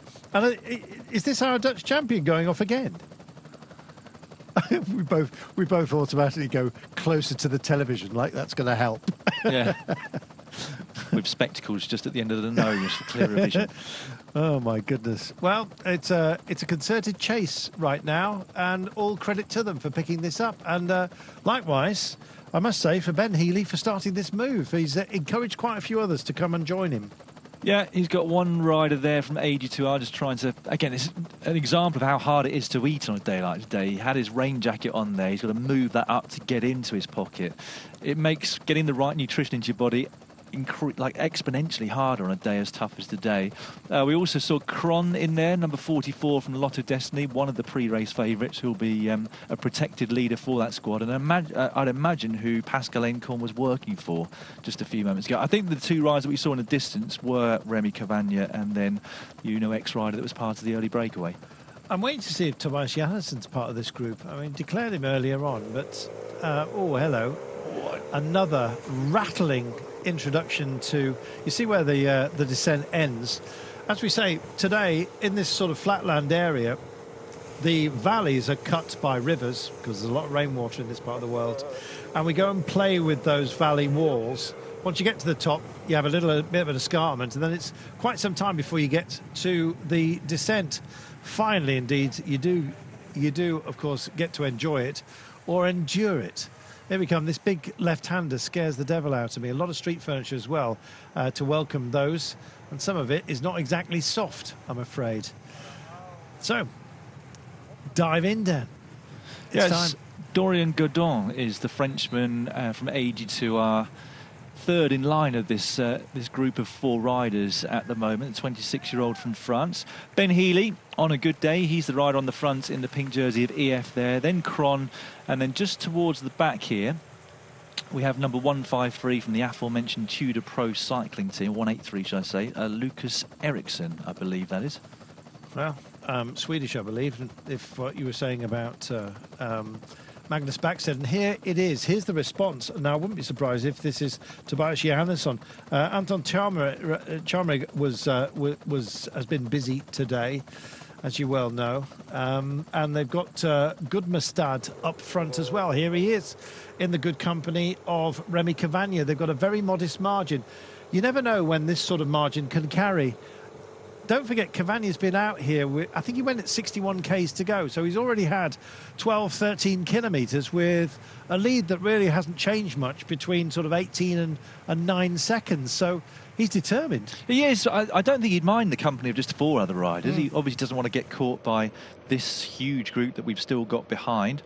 Cofidis starting to make a chase behind as well. Not going to get any help from Uno X, of course, with one rider still up the road, albeit from the early breakaway, so unlikely to last too long. But yeah, I think Cavagna will be quite pleased with the situation. We've got 21 seconds from that chase group of four back to the group that's on your screens right now.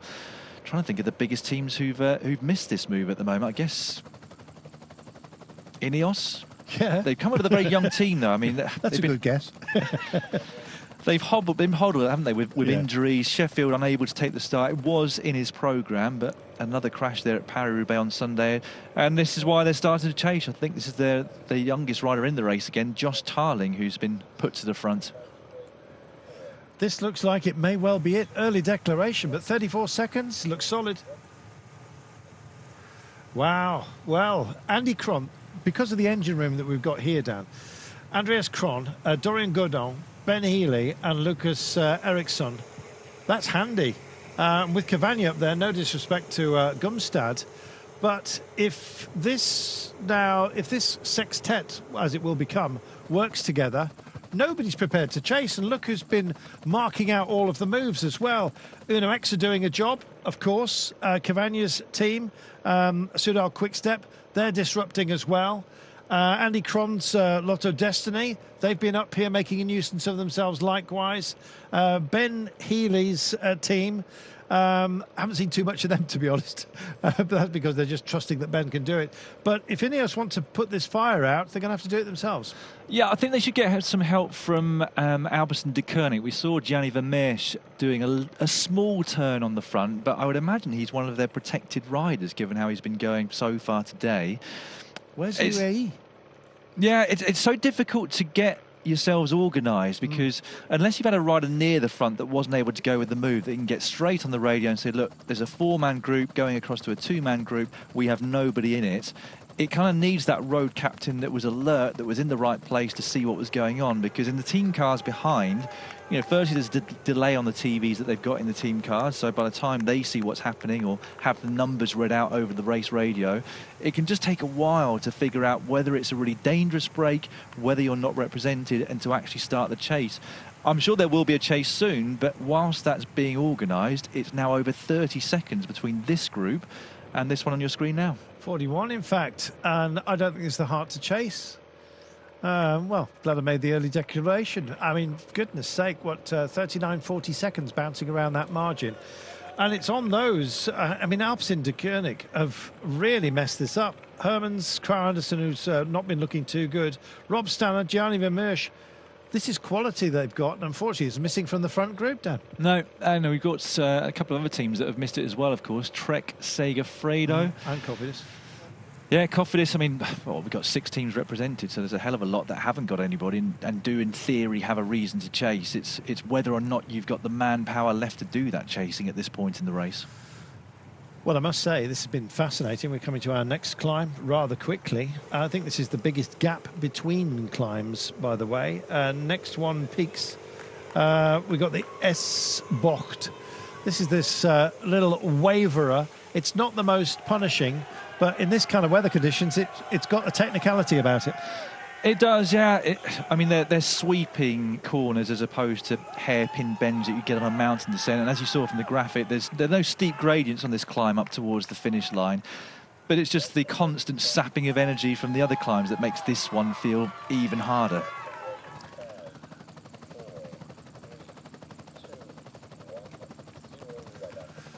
Welcome back at 45 kilometres from home, and it seems to be sticking because the desire to close the gap is seemingly absent. There's a couple of teams that have missed out that you would have expected to feature towards the end. Ineos Grenadiers would be one of those with their record in this race.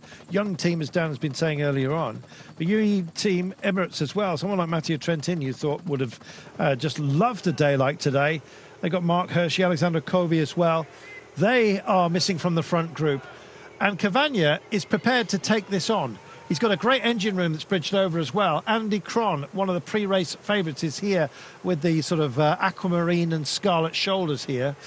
Dorian Godin is also here from AG2R Citroën. Ben Healy, brilliant. He's been quite lively throughout the day in the pink here of EF Education Easy Post.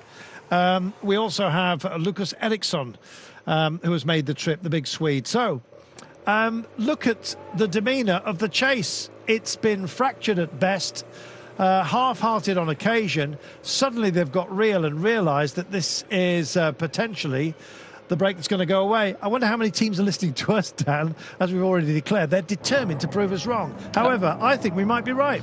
Yeah, I think none of them are listening to us. They've all got it on in French, sick of hearing us. Possibly. Yeah, Bahrain putting a ride on the front. Israel Premier Tech, they've all missed it. One team that hasn't, I know, we've got AG2R represented at the front. I was suddenly thinking that Benoit Kuznavois, after his attack earlier, that they've missed this move, but they've got Godin up here. Yeah. So no reason for them to chase. I think a good job too, because I don't see too many white jerseys or even covered in rain jackets from AG2R in that main group behind. So a good situation for Kuznavois. Yeah. If it's brought back. I'm sure he's there thinking, well, great that I've got my teammate, but I want to win this race. He'll sort of secretly be hoping that the situation remains the same, but not right up until the finish. Crossing the line. I remember Sean Kelly saying around the breakfast table, you're kind of looking at your teammates first, because if you are up in the breakaway, the likelihood is that you're going to damage the chances of those around you, who you first have to beat your teammates, essentially, to the break. You see all the leaf debris I was telling you about the side of the road, Dan? It makes for an unstable surface. We've got, of course, the oil spill. I'm hoping that they've had the detergent out and cleared it. Nobody blowing whistles. One can only imagine they have. Seems that way, doesn't it? Sun's coming out. I was going to say the sun's coming out as well. So if it continues to shine like that, there's a chance that the course might dry out for the final lap. A small chance, but a chance nonetheless. They've done well here at AG2R, because just looking down that group, I'm pretty sure that Kuznefar is the only AG2R rider in it. So if Godon was not in this breakaway, he'd be having to chase, I'm pretty sure, or at least lend a hand to the chase behind. So Godon's also thankful that he's up the road working sort of for himself in many respects, as opposed to having to do the chase behind. Well, he's got an excuse as well, as if to say, well, Kuznafar's behind. It's not my job. If it comes down to cat and mouse. Quite a lot of Warren Barguil. He's another rider that's been up there in this race before. We've not really mentioned him so far from Arkea Samsic. He's got a rather big rain jacket on, which I can only imagine is slowing him down somewhat, but he's there nonetheless. Yes, from the P Daddy range. 43 kilometres from home, and this does not look like the most dialed in and determined chase that we're looking at right now, Dan. No, this is a couple of groups that have been split off the back. Wouldn't be hugely surprised to see a couple of them. That's Simon Clark at the back. No, there's no Israel Premier Tech riders Sorry, in this group. I beg your pardon. I'm dialing him back to days of old. I beg your pardon. I'm just trying to work out who it is from EF. Oliver Narsen's in there for AG2R. Might well have worked a fair bit earlier on for his teammate Kuznefar, but again, I wouldn't be at all surprised to see some of them take a diversion back to the team buses. Yeah, I had high hopes for Simon Clark today, along with Corbin Strong from Israel Premier Tech, but yeah, let's see.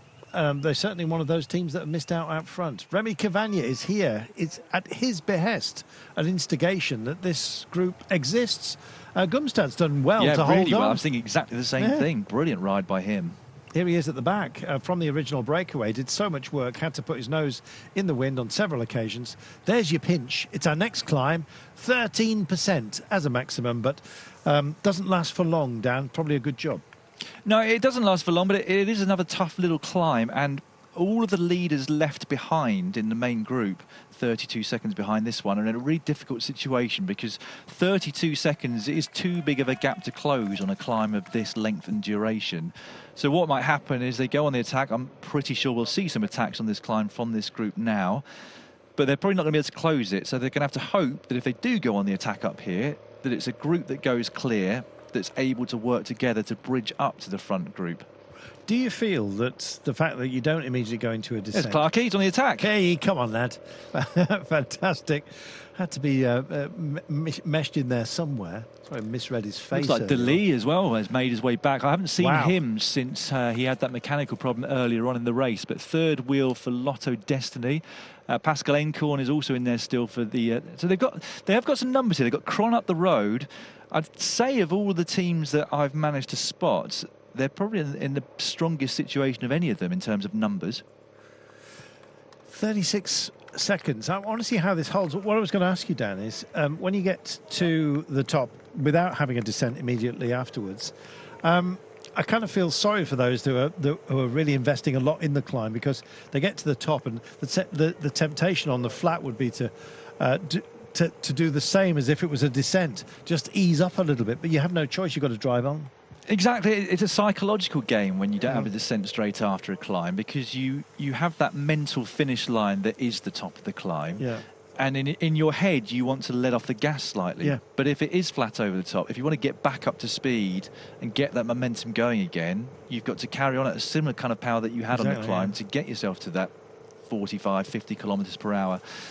And if you've been on the attack as well, you've gone into the red, you're paying for that. You've got to be one of the strongest riders to be able to then get back up to speed on the plateau over the top. So, yeah, it's gone the wrong direction for that group behind, isn't it? I thought we'd see more action from the main group behind, but it's gone up to 40 seconds from the 32 that they started with. And every time this happens, Dan, they pare it back 5 seconds. That's an effort, as you were mentioning. that they've had to engage with, and it didn't work. It's back out to 40. They've got to do it again and again and again, and each time the efficacy of those efforts diminishes. Exactly, and each time one or two more riders go off the back, and it's one or two fewer riders that we have left to do any chasing. Yeah, and you're leaning on a select few out front as well, who have taken on the duty, and they may as well be in a break themselves because nobody else is helping them. Yeah, we're just agreeing on everything here, aren't we? It's bad. This can't last. Give it another 5 minutes. Here we go then. And so it is Bahrain victorious. Saw poles very, very active a little bit earlier on, but they're determined that this is, well, they're the latest to grasp the hot iron, I'm afraid. But they're being beaten with it. 40 kilometres to go. It's hovering around that 40 seconds, but each time they make an indentation. Oh, you saw a teammate there just say, get away. That's with the camera bike. It's so funny, isn't it? I mean, if he didn't have anyone up the road, he'd be like, come closer, come closer. Yeah, just Pascal Encon there, just signalling to the camera motorbike that they're a little bit too close and are therefore aiding the chase that Bahrain Victorious have set out to do. That is Wout Poels in second place in this peloton behind his teammate that's doing the chasing on the front. But it's just been dribs and drabs of teams that have been chasing behind, isn't it? Rather than a few of them getting together, which is what you need. You want to get Bahrain, Trek, Israel Premier Tech, the other teams that have missed this, Ineos Grenadiers, one rider from each, then you've got 4 rotating on the front. As things have stood, though, we've had one from one team doing a bit, they've got fed up. Then the other team's like, well, they've got fed up, we better go to the front and do a bit of chase ourselves at the moment. And it's just not the most effective way to do the chasing. Yep. I mean, you've got a team time trial unit out front, 6. I mean, they say the ideal is 8. Remember the days of 8. But yeah, they're working absolutely brilliantly for the time being, and that is not being matched by the chase.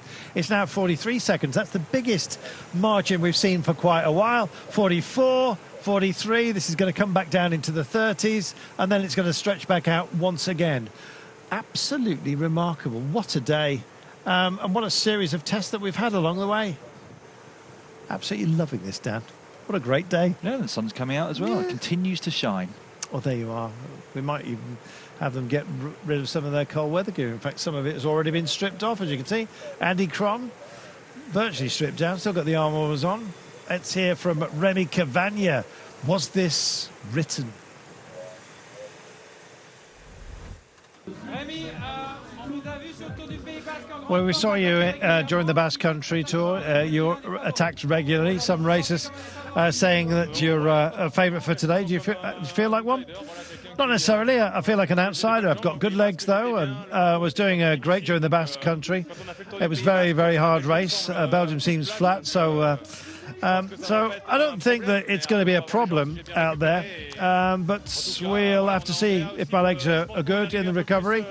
We also have Baggioli in the sprint for the finish. He's fast. I'm more in an anticipation role. A few turns before the end. I'm motivated for this race.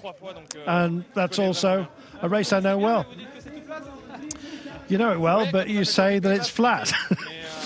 Yeah, after the Basque Country Tour, to be honest, anything seems flat. But it's true that in this race with a few difficulties, a climb with Pavaz, the Monkestrat, short, but I know it. I've done it during the World Championships here.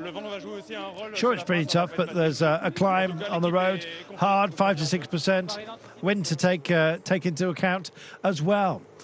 Wow, they're fracturing. We talked about cohesion. What's going on? Well, Ben Healy is on a brilliant day today. The Irishman from EF Education Easy Post. He's found himself with the gap over the chase group behind. Not sure if it's the right move, really, given that they've got a decent gap over this main group that's now got the Ineos Grenadiers going on the attack. For me, it would be better to keep that group together until at least 20 kilometres to go, because with the strength of Cavagna there and the others like Cron, etc., there's only one rider from the early break that's sat on the back, so they're in a decent position. If I was Ben Healy and I was feeling that strong, I'd probably also be excited and get overexcited with too far to go. But I think for him, the best thing would be to stay together in that group, not show his strength as he's doing now, and see what he can do later on in this race, because it's a long way to go solo with that strength of group behind. So who does he fear within his own group? Cavagna and Chrono, I imagine. But, you know, is this the time to do it? 37 Ks out. Seems tough. He's got the motorbike in front of him at least, look. You start seeing the rest of the and breakaway one gesticulating. behind. Yes. Doing the work. Remy Cavagna has been outstanding, and checks over his shoulder, looks into the eyes of Andy Cron, who says, all right. Let's see where he drops in here. I imagine Tord Gumstead might actually leave some space for him to drop in. As if, yeah, he goes straight on his wheel. Well, he's got every right to, Of course. Gudmundsted. I'm He's not 21 complaining. years of age. I've got to say, I wasn't expecting of the 4 early breakaway riders for him to be the last man standing, but not only has he hung onto their coattails when they caught him, he's been there for quite some time now, hasn't he? Well, we spoke about Kim Heidup before we came to air down, the young German. Yeah, he's doing well, isn't he? He's not had huge results since his time and contract started with the Jonas Grenadiers. You have to imagine that he has spent a lot of his races working for other people. So good to see him with a bit of freedom and getting himself off the front here. But I think it's going to be a full-on chase, given the time gap that we can see on our screens right now. Well, as with all young riders, it's hard to know how to pigeonhole them. So you look at their Palmares and a bit of time trialling, bit of sprinting, bit of one-day racing, bit of climbing, bit of GC. You get the idea. But when you actually look at the races he's been engaged with as well, he's actually shone quite brightly. In fact, you may remember in the Crow race last year, he really had some very, very good moves within that sort of notoriously difficult race to judge, mainly because of the start list that comes along. Get some real strength, and though some riders who just have very, very specific targeted days where indeed they go well. In the run into Zagreb, which is notoriously difficult, it's quite peaky. You go up on cobbles over the top and down to a finish line. The day that Viviani won, Heidup was very much involved that day. I remember it well. The Crow race does provide a great deal of drama on that final Zagreb stage. Zagreb, not the prettiest of cities, I must admit, but it's got an old town which almost proves the point about the rest of the city, which is absolutely gorgeous. And Brian Smith and myself spent some time there. In fact, I mentioned it in my next book. Have I mentioned that, Dan? 54 seconds Times. the time gap. Yeah, sticky bottle coming out soon. There we are. 35 kilometres from home. You're so mean. 56 seconds, of course, back from Ben Healy, but that means 50 seconds from this group as well.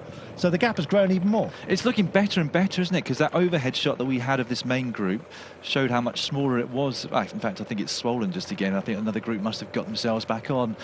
But there still seem to be very few people either able or willing to help this chase of this group. And for that reason, the gap's getting ever bigger over the minute mark now for the first time. It's looking, like I said, better and better for that front group of, 6 riders in theory, but 1 and then 5 as things stand at the moment. Well, once Kamali made his move and they were joined by that quartet, that engine room, I think we were quite comfortable in the belief that they could potentially go all the way down. And they're proving it. I was uncertain. I wasn't. Well, I was. There we go. Disagreeing. 5 minutes on. Finally happened. Yeah, I mean, I'm a bit more certain now that there will. I think it's still 34 k's to go. That's 45 minutes of bike racing remaining. Lap and a half. Just wondering. I just expected a few more attacks from teams and riders who'd missed this group. Well, we're starting to see how many riders Bahrain Victorias have got in this group now. We've got at least 3. They've been the most active so far in the chase, maybe along with Israel Premier Tech. So it looks like we've got 3 riders chasing, but they're up against 6, or at least 5 that are doing any work at the front. You've also got a problem, is that you're giving Benoit Cosnefroy a free ride behind. You know, a magic carpet ride, you might say. Do you want to bring him into the fray and then watch him kick on, as Remy Cavagna did, wearing number 12 here? Super rider. Often functions extremely highly in the Ardèche, and in fact has done for quite some time. Took a stage on the Tour of Romandy a couple of years ago, and this year as well, individual time trial, of course, Kobi Bartali, and the prologue. Likewise, he's a man who can impose himself on occasion, and when he does, he gets his TT ability, parks the pain, and he's an amazing rider for a situation like this. Yeah, and I think they'll all be liking this group. I think if you had a Cosnefroy within it, everyone would be thinking, well, Am I going to be able to keep up when Kuznefroy really goes for it on one of these climbs that suit him? But I think the makeup of this group with Cavagna, Cron, Godon, Healy, you know, they're all going to be thinking and looking round that they've got a chance of winning this race. You know, we've seen the form of Ben Healy. We've seen how well Cavagnar's going. I mean, this climb seems to be one that Cavagnar suffers on. Steeper gradients. He's probably one of the heavier riders of this group. And we saw him try to get out of the saddle the last time up it and slip all over the place, didn't we? It wasn't pretty, I'm afraid. Neither are the gullies here, as you can see, absolutely full of, well, let's call it debris, shall we? But they have been muck spreading on the fields locally, and a lot of it has found its way into the gullies here, and that's not nice. Meanwhile, these guys, look at the way that Gumstead is holding on. He's here. amazing, isn't he? Yeah. He's a big guy as well.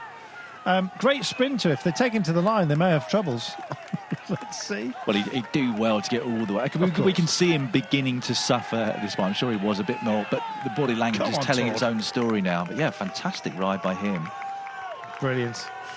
I always love to see breakout performances on occasion. He'll say, well, I've had plenty of those, but goodness me, look at the way he's humbling some of those around him. This is magnificent.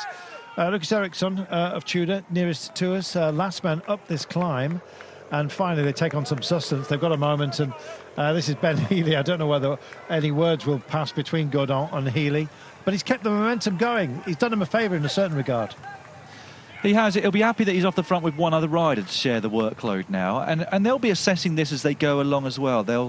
Both these riders at the front will have noted that they were able to get away from the rest of this breakaway group. So even if it comes back, they'll start to weigh up when they're going to make their next move, because neither of them might be particularly confident if it does come down to a sprint. Not sure who would be the fastest of the five that weren't part of the early breakaway of the day. Let's wait and see. I mean, it depends on what distance, doesn't it? If it comes down to an out-and-out sprint, a group sprint between them all, do you know, I don't know. I don't know. If Gumstead can keep going, that would be lovely to see. Be a great result for his team as well. They've had a little bit of a dearth of results. Last year, fantastic. This year, just ebbing a little bit, I'm afraid, UNOX Pro Cycling. But you can see how difficult it is even for those who find themselves protected within the pack. They're falling off the back. And as soon as you do that down, oh, this is that nasty corner you're worried about. Does suffer around the corners, doesn't he, Cavagna? Picket fence. Yeah, he does. And have you seen all the steel drain caps here as well, Dan? That's a hazard. Yeah, and it's the advantage of circuit racing. And in fact, with the recent GCN Plus documentary with Philippe Gilbert, in fact, I think it was on the World of Cycling, he talked about how he felt that circuit racing was the future for two reasons. Firstly, the danger aspect. It's far easier to make a circuit safe than it is 200 kilometres of open road. The riders know it better because they're going round it and round it, so they know very well where the dangers are. But also from the ticketing perspective, that you can have the VIP suites and marquees, etc., and start to really monetize the sport of cycling. I like these style of races. It's not dissimilar to the modern World Championships, which generally have a run into a circuit and then multiple circuits, because it's much better for the spectators on the side of the road, isn't it? You're not waiting there for an hour for them to whiz past you once. On this occasion, you get to see them 3 or 4 times, and on a full circuit race, even more than that. Coffin is getting interested at the front, but only in tracing those who are doing the work. And at the moment, it sits at 1 minute and 3. So, gradually, loop by loop, they're imposing themselves. Now, don't forget, a full circuit is just shy of 22 kilometres in length. Just coming up to the Holsteider that we're dealing with right now. The Holsteider is 1,000 metres, 1 kilometre, 5.3 is an average, 11.5 is a maximum, but I think it's actually a little bit more sterling than that. Interesting mix of brand new asphalt and indeed cobbles that we're dealing with in terms of the climbs. None of them, despite the fact that they're short, are alike. No, they're all very different, aren't they, in terms of width of road, gradients as well, isn't it? Surface as well. Yeah, it was interesting to hear Cavagna say that it was a flat race, and I can understand, because as he mentioned, he's come from the Tour of the Basque Country, which is notoriously brutal in terms of both the gradients and the length of the climbs that they have to deal with there. So for him, I guess it will feel a lot flatter. For the likes of the Narsens and Greg van Avermaets of this world, this will feel a lot hillier than the races they've been taking on recently. It's that transition into Ardennes week that we've got starting this coming Sunday with the women's and men's Amstel Gold races, and continues with Flèche-Wallonne and Liège-Bastogne-Liège. So different riders with different perspectives about this particular race. Somebody asking on Twitter what the territory restrictions are on the Amstel Gold. So they're all part of the Flanders Classics races these days, or at least run by Infront, let's say. So they've got the same. If you're watching this, you'll be able to watch the Amstel Gold race on Sunday. Actually, no, they're in Flèche and Liège. Similar territory restrictions to this one, but yeah, if you're watching today, you'll be able to watch on Sunday as well. There we are. If you'd like to join the conversation, by the way, as Cofidis really do put numbers on the front. They were starting to sniff at the front now, Dan, and now they mean business.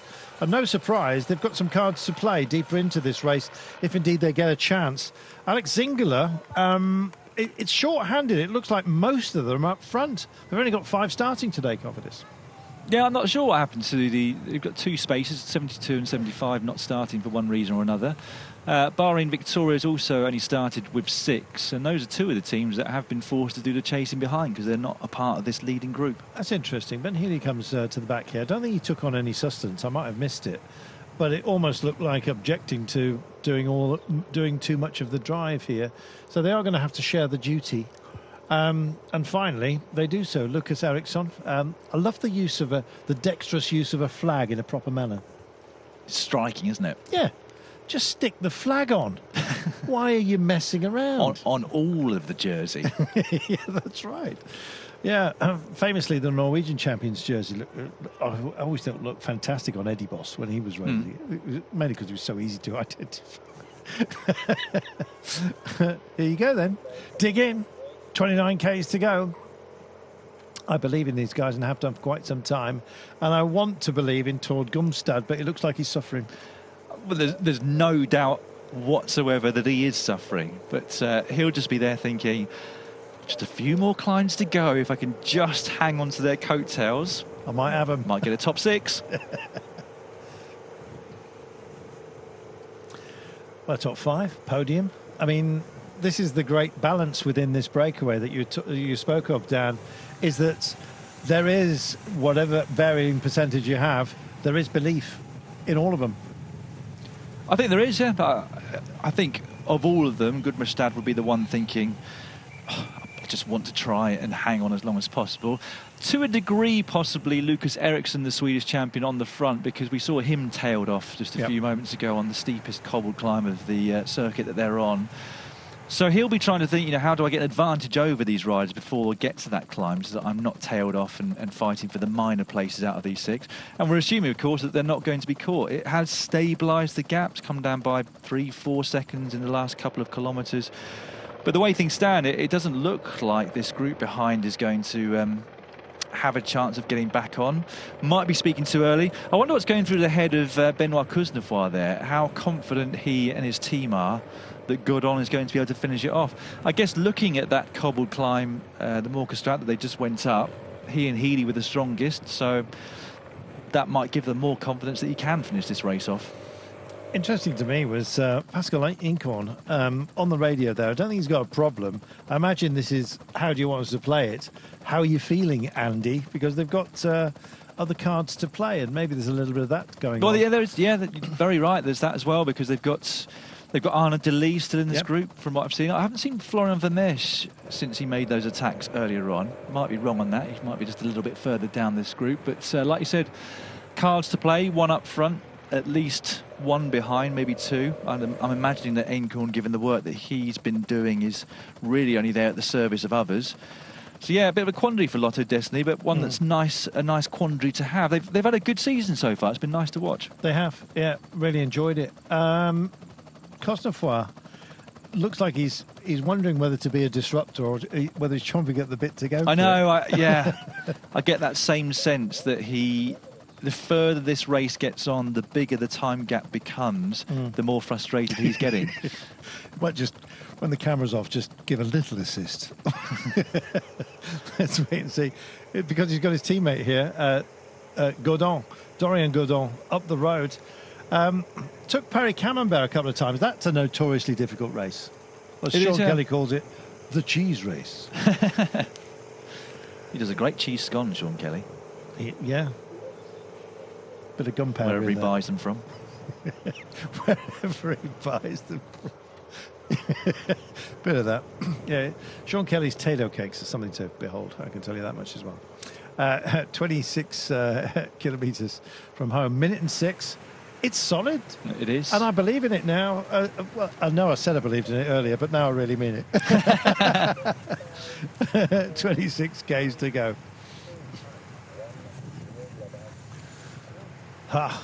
Here we go, 1:05. Absolutely rock solid. And time, indeed, as if we've had any chance, to be honest, to have a look at some of the rather spectacular. This is the Huldenberg Castle, Dan. Roller disco in the basement, it doesn't say here. I love the pods. Do you? They're restaurant areas. Yeah. So you can go over the little bridge, the magical bridge, and get yourself a vol au vent. They look the most modern beer tents I've ever seen, Dan. Oh, you think they were built after the castle? Maybe. Here we are. It looks absolutely gorgeous. There's some comfy seats for me as well, Dan. I'm liking this. It's get very hot in the summer. Is that a beer crate being moved around? You would know. They're not very busy, are they? I think we need to change that. Put an order in. But anyway, back to this. 25 kilometres from home. Looks spectacular. And Simon Clark just hanging a lip here. I don't know whether it's trembling a little bit as to what might have been. There'll be a lot of teams thinking precisely the same. Cofidis have had the DS whip hand over the radio. Right, you've missed it. Do some work. Understandable, actually. Punishment chase. Although they didn't start with many riders, they have got quite a few left in this group. We've got the rider on the front, 1, 2 further back, and then there's one deeper into this, what we're still calling the main peloton behind. So, I mean, it's not as though they haven't been doing any work, but there's been... I don't know why the teams just didn't get themselves all together that had missed this move. Like, I mentioned it earlier, but it feels like it's been Israel, then it's been Cofidis, then it's been Bahrain, bit of Ineos as well, but never all at the same time. It's a bit more like that at the moment. Are we seeing Lotto coming towards the front? Rider on the front, incidentally, is Simon Clark of Israel Premier Tech, who must be working for somebody else. We mentioned Corbin Strong earlier on, a man that's had decent form so far this year, maybe working for him today. I think he was the pre-race ultimate favourite, Corbin Was he? Strong. Yeah, bizarrely. Well, I don't mean to diminish his chances at all. Fantastic rider. Tour of Britain, brilliant. Fourth, of course, in Barcelona stage. I think that's why, you know, that climb up and around the Olympic Park and back down. Finished fourth that day. He looked amazing. And I guess the peaks and troughs of today, despite the weather's been very different, would have actually put a lot of eyes upon him. 24 kilometres from home. So it is our final series of tests. In fact, our next climb is the S-Bocht. That almost looks like a chicane with a little bit of a rise to it as well. And the gap's holding at 1:09. On a straight road like this, though, they'll have a view of them. Just about. They'll certainly have a view of the motorbikes and cars following. Whether it makes any difference when it's 1 minute and 7 seconds. I mean, that's the road I was talking about earlier that does have the headwind, so their speed won't be as high, the gap will in distance be shorter, even if it's the same in terms of the actual time gap.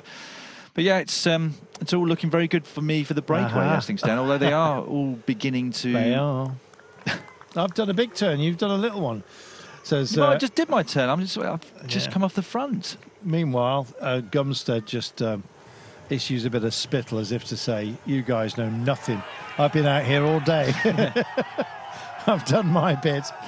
Mr. Grumpy, Dorian Godon goes to the back. Well, maybe this is due to encouragement of Benoit Cosnefroy, who's behind, saying, no, you don't have to work with those guys. I'll just make sure that the gap's kept at behind, and then going for it. Minute 3. This is your S-Bocht coming up now, Dan. Some long, these will feel like tortuous turns, won't they, at the very end of the day? They'll feel increasingly harder as the day goes on. But there's no doubt there'll be one rider in this group that's feeling really good. They might not even know it themselves until they really put the hurt on later on. but in all likelihood they will know, and they're just waiting for their moments to go later on in this race. And that rider is Andy Cron. Is it? Yeah. Who's your pick? I'd go... If there weren't so many corners, I'd go for Cavagna. But there are. I'm going to go for a heart pick of Ben Healy. He's been on great form this year, the Irishman, here at the back in the pink jersey. Took a couple of wins, one in a stage of the Coppi of Bartoli, one in a one-day race a few days after that. So I think, given his form and the confidence that will have come with those wins, I just hope he doesn't do too much, because for my mind, it was a wasted bit of energy when he was off the front on his own a lap or so ago. Large bunch of grapes. That's the cheapest, I can tell you. You can see the S of the S box here. Yeah, that's the cheapest fancy dress outfit you can buy. Go to a balloon store, buy yourself 20 balloons, and pin them to a jumper. Just hope nobody's smoking, because otherwise you end up with no fancy dress outfit at all. With what looked like spent cartridges, let's put it that way. 22 kilometres coming down the gap, 47 seconds. Yeah. It just flashed up on our screens a few moments ago. So, however, I think the arguments that we saw amongst those riders at the front, and the lack of cohesion, everyone looking at each other to do equal work or maybe a bit more than they're doing, not sure why that is, because I think they all have a reason, apart from Gudmundstad, to do an equal amount of work to keep this breakaway away. Well, here we are. They're going to take the bell, and they're going to take it in the most relaxed fashion. And the man who was doing most of the arguing about work rate has kicked on. Dorian Godon has gone, and he'll take the bell first. Healy picks it up. So a lack of cohesion, and the gap starts to tumble almost immediately. They're going to have to be on their marks, and that will encourage those chasing. It will do. I'll be very interested to see exactly what the time gap is. I was hoping that clock was going to continue to run in the bottom left-hand corner. You've got a stopwatch on your wrist? Well, no, I don't, actually. I've got one on my phone. But we had a clock up, so I thought I didn't need to, because I assumed that since it started ticking up once the first rider in the breakaway crossed the line, that it would continue to tick up until this main group of riders came across it. But there we go. It's back up again. There we are. He's pleased now. He's got an Omega Speedmaster, and he's clearly never used the push buttons to start and stop his watch. But hey, he's relying on the screen like a pro. Here we go. So don't forget, it was 1:06, and a lack of cohesion has chopped 16 seconds out of it, with a full lap of 21.9 kilometres to go. 5 climbs. Have they messed up? They can still do this. Aye, aye. This man can still do this. Can Cavagna? Cavagna can. And he basically started off the killing of a breakaway, of which this man Gumstad was part of, bridged over. Others were tempted to follow, thinking, well, if Cavagna's up there, then the break's got a chance. Unfortunately, if Cavagna's in the break, there can be very little chance for those around you. He has got these descents and the cornering ability that is his problem. However, he's a fabulous time trialist, and he's not bothered about the peaks. It's the troughs we're worried about. He's into one right now, Dan. Here we go. This is a really dangerous moment for these riders trying to chase back on. We all know the strength of Remy Cavagna in his time trialling and in his solo riding when he's here in a road race like today. So what his strength isn't is corners. We pointed that out earlier on, and they'll have to hope they can shave a second or two off his gap going through these corners, because you let him off the leash by a few seconds, it's very, very hard to get this man back. Do you know, he demands that you show your cards, and suddenly it's Healy and Cron that chase into him, and they're the ones that clearly feel the most confident and possibly have the most resources. Biggest excuse here is Dorian Godin, working, of course, for Benoit Cosnefroy, who's in the chase, but it's back up to 52 seconds, 54 seconds, and that, don't forget, is from Cavagna, with the chasers probably a handful of seconds behind him at the moment. They see him. A reminder of the quality and the determination of Remy Cavagna, and this is a demand on everyone to chase him down. Ben Healy's taken on the duty, not that far behind Andy Cron, and really those are the 3 favourites within this group, as we've mentioned quite clearly, Dan. That's the engine room of this sextet. Looks like they're going to come back, doesn't it? Yep. But I would not be at all surprised. Oh, Gudmundstad is finally being tailed off, but hats off to him. That was a stellar ride today. I wouldn't be surprised if over the top, if they're all still together, because of the attack of Cavagna, that they all look at each other. And that's why Ben Healy, I think, is trying to go clear himself solo, because he's probably aware of the fact that the gap had come down to under 50 seconds. The attack of Cavagna and Ben Healy now on this climb has brought it back up towards the minute. But if they all come together, these 5, because the attacks have started, there'll be not much of a willingness, I don't think, to work well together. If it's 3, they'll be all right, or even 2. Andy Cron tried to keep up with Ben Healy there, and in fact he looks like the one that suffered of the trio of favourites here. Oh, he was your favourite as well, wasn't he? Dorian Godon's playing a blinder. He's not nice to be around. It's not nice to be around somebody who is prepared to mess with the heads of those. And I'm afraid it looks like Andy Cron is almost a spent force. And we've got a trio up front, which does include Dorian Godon, who may well have played a blinder. Meanwhile, further behind, and this proves that Andy Cron is struggling if his own team are busy chasing him down. Yeah, and maybe too late for them with the gap now back up to the minute mark. I mean, I'd imagine that he would have had a sense that he wasn't going to be able to follow the attacks when they finally went. Maybe he's had a hunger knock. It is, as I said earlier, much harder to reach your pockets and get the right nutrition in when you've got rain jackets covering them over, etc. But a disappointment for Lotto Destiny, a massive one at that, because they do have strength in numbers in that group. Whether or not they've even got a chance of getting that group back to the front of the race now is a different matter altogether. Well, let's see what they call out of the gap, shall we? Whether the organisers believe that it could stay away, because otherwise they'll leave something to service them in the gap. And they're coming through. They're calling them out, Dan, which to my mind means that, take it carefully, we've seen a problem with cars moving through last year, Dan. Yeah, I don't think that that car there is anything to do with a lessening of the time gap behind. If you see a neutral service car pop in or move out, it is a sign that it's come under 30 seconds or gone over 30 seconds. But yeah, we can see that the gap between this group and the 2 they left behind is 10 seconds, and from there to the main peloton it's still a minute. So they've pulled it out of the bag in this group. They've increased the gap over the last 3 or 4 kilometres significantly. Well, Ben Healy was very much part of that drive. Cavagna started the move, and Dorian Godin, who's Mr. Excusenik, has seated in with them. They're being chased by the Swedish champion here, and Andy Cron is being chased by his own team, who are heading the pursuit from the peloton. 3 amigos. Let's see that famous corner onto this straight that can be the killing off of so much ambition, and you'll see the rest of them pop out, I imagine, before too long. It's a minute indeed behind these guys. Cron and Ericsson looks forlorn for them, doesn't it, Dan? It does. Yeah, I mean, the gap's not stretching out more than it had been over the top of the climb where they got distanced, but it tells us all we need to know about who's got it in the legs to try and go for the win today. 2 Frenchmen and an Irishman up front. We've talked about a number of French wins over the years. An Irishman's never won this race, Carlton, which I presume means that Sean Kelly never started it. Quite possibly. Yeah. Busy on other tasks, I imagine, because his race programme was just relentless. There was no such thing as training. Oh, hello.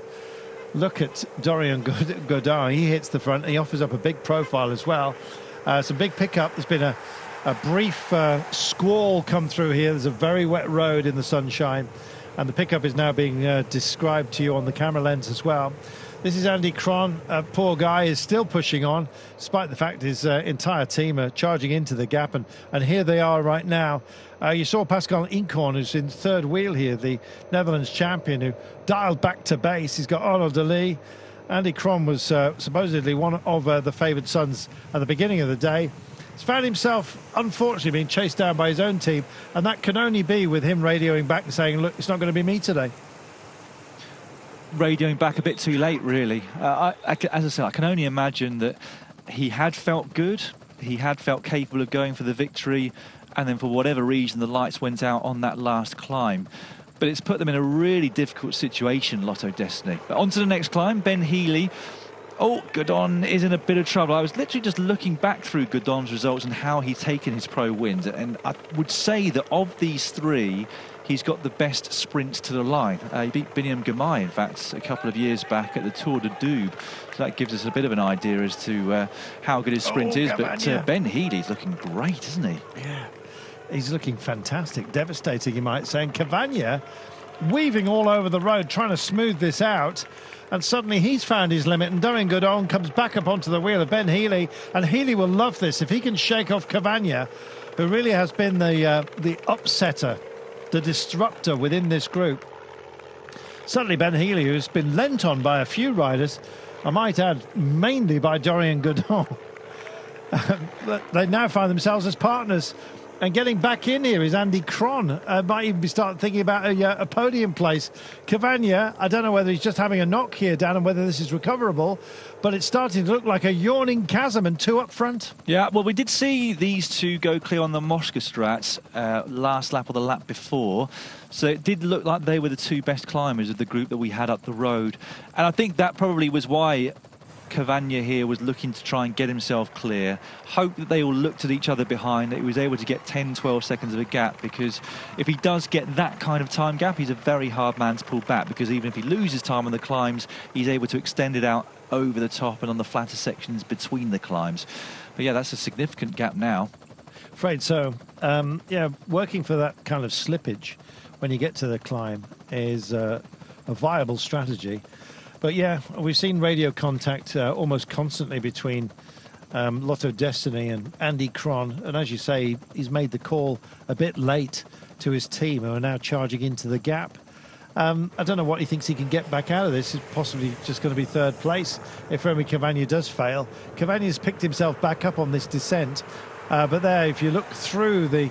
Hard to look beyond that solid camera bike that's bringing you pictures, indeed, from behind the group.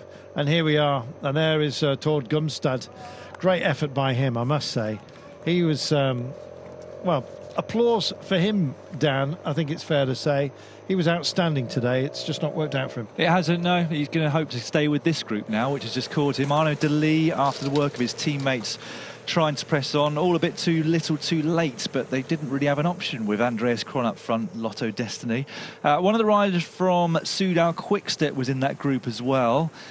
They will have heard that this man has been distanced and is unlikely to take the win here today unless he becomes superhuman over the top. We've got more climbs to come before the end of this race, so even if he gets back on, there's every likelihood he will get dropped again. So I'll be interested to see if whoever it was from Soudal Quickstep in that group behind with Arnaud Delis does contribute at all. But I think, personally, we're looking at the winner right here, one of these two.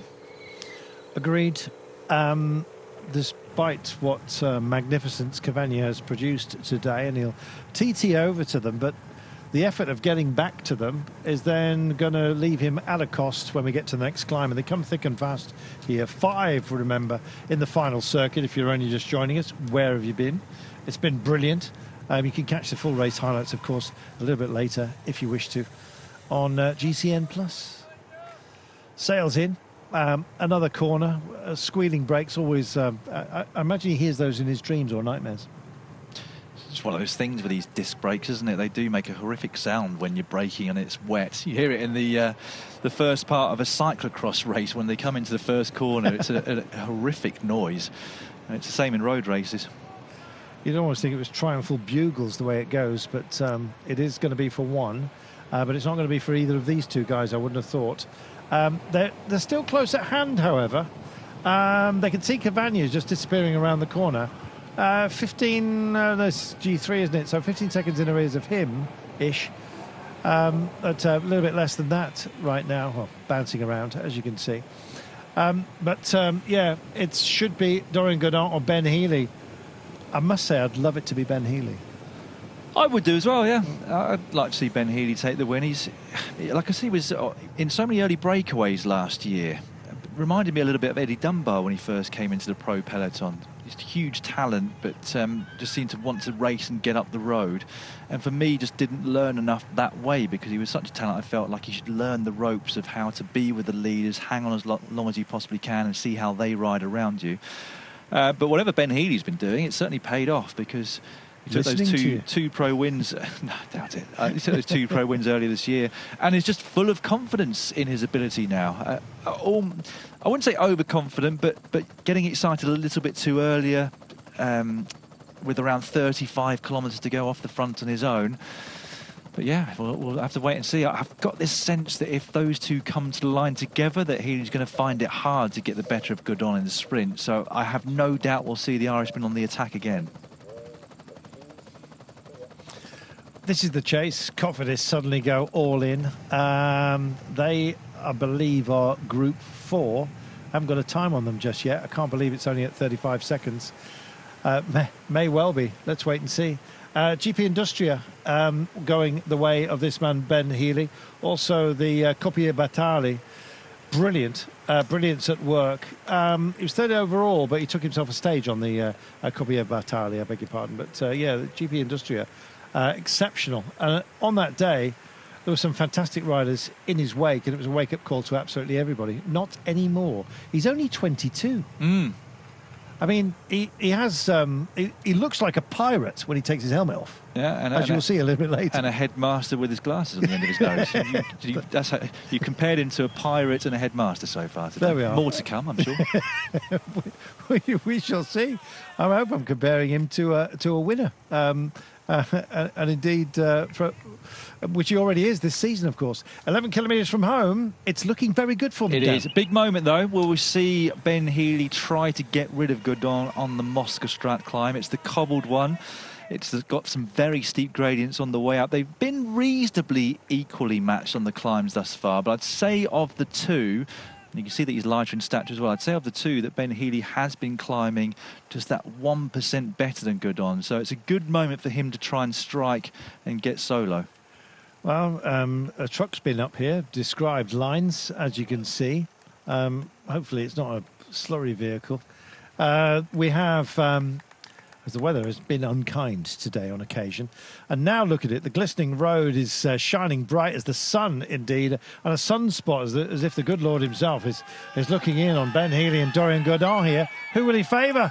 They're going to help themselves right now, and you can see Godon is really trying to tempo this, stays absolutely planted, nodding a bit more as Ben Healy. Looks like the effort is actually taking a greater toll on the Irishman at the moment. Yeah, he does look slightly more comfortably. Godon on the left-hand side, and he's drawn alongside the Irishman, and we're on the steepest gradients. You can pretty much see the top from here. Cobble's drying out. They'll take that right turn, but there's going to be no separation between these two by the top of this climb, or is there? He's struggling. Oh, yeah. He'll be thankful for that push. Almost half-wheeling there. Healy trying to stay there. And now he'll try to get back in and kind of prove his strength. He's now got to get back alongside him and kind of give him a bit of a stare.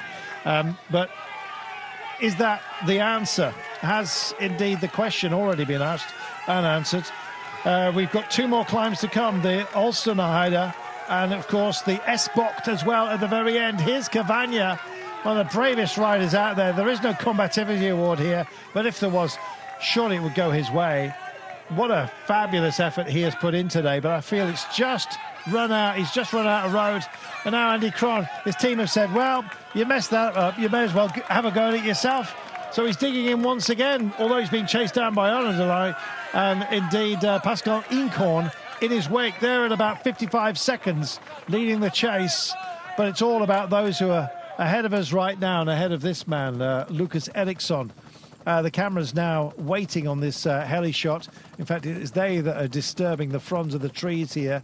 And you can see those who are coming up the hill. It's a forlorn task for Onadolai, I think. Yeah, he's been impressive today. Obviously feeling very strong, but just the way things have panned out for him and for that team, it's not been perfect by any stretch of the imagination. They were hopeful that Cron could pull the win off. Looks very unlikely he will, almost impossible at this point. Instantly, I've got a message from our colleague Jens Decker to inform me that Sean Kelly has raced this twice. He could only manage second. Can you believe it? Bless him. Well, you know, there's been a few other races where Sean Kelly has actually hurled an oath to the sky. Yeah, we won't dwell on it because the man is just a god. He's great to have as a colleague. 9 kilometres, did so much, of course. Practically owned Paris-Nice. I think it was a relief to the organisers when finally he decided not to come. 8.88 kilometres from home. This man I feel sorry for today, Remy Cavagna, holding at 27 seconds, 8.7 kilometres. He's kind of holding on to a crumbling belief. I think he's holding on, just trying to keep hold of the podium as things stand. He'll be well aware of what the time gap is in front, close to half a minute now, and it's just been going in the wrong direction for the Frenchman here. Still could get a French win, though. Godon of 82R. Healy, the Irishman of EF Education, Easy Post. Almost certain to come down to these two. They've been neck and neck on the climbs.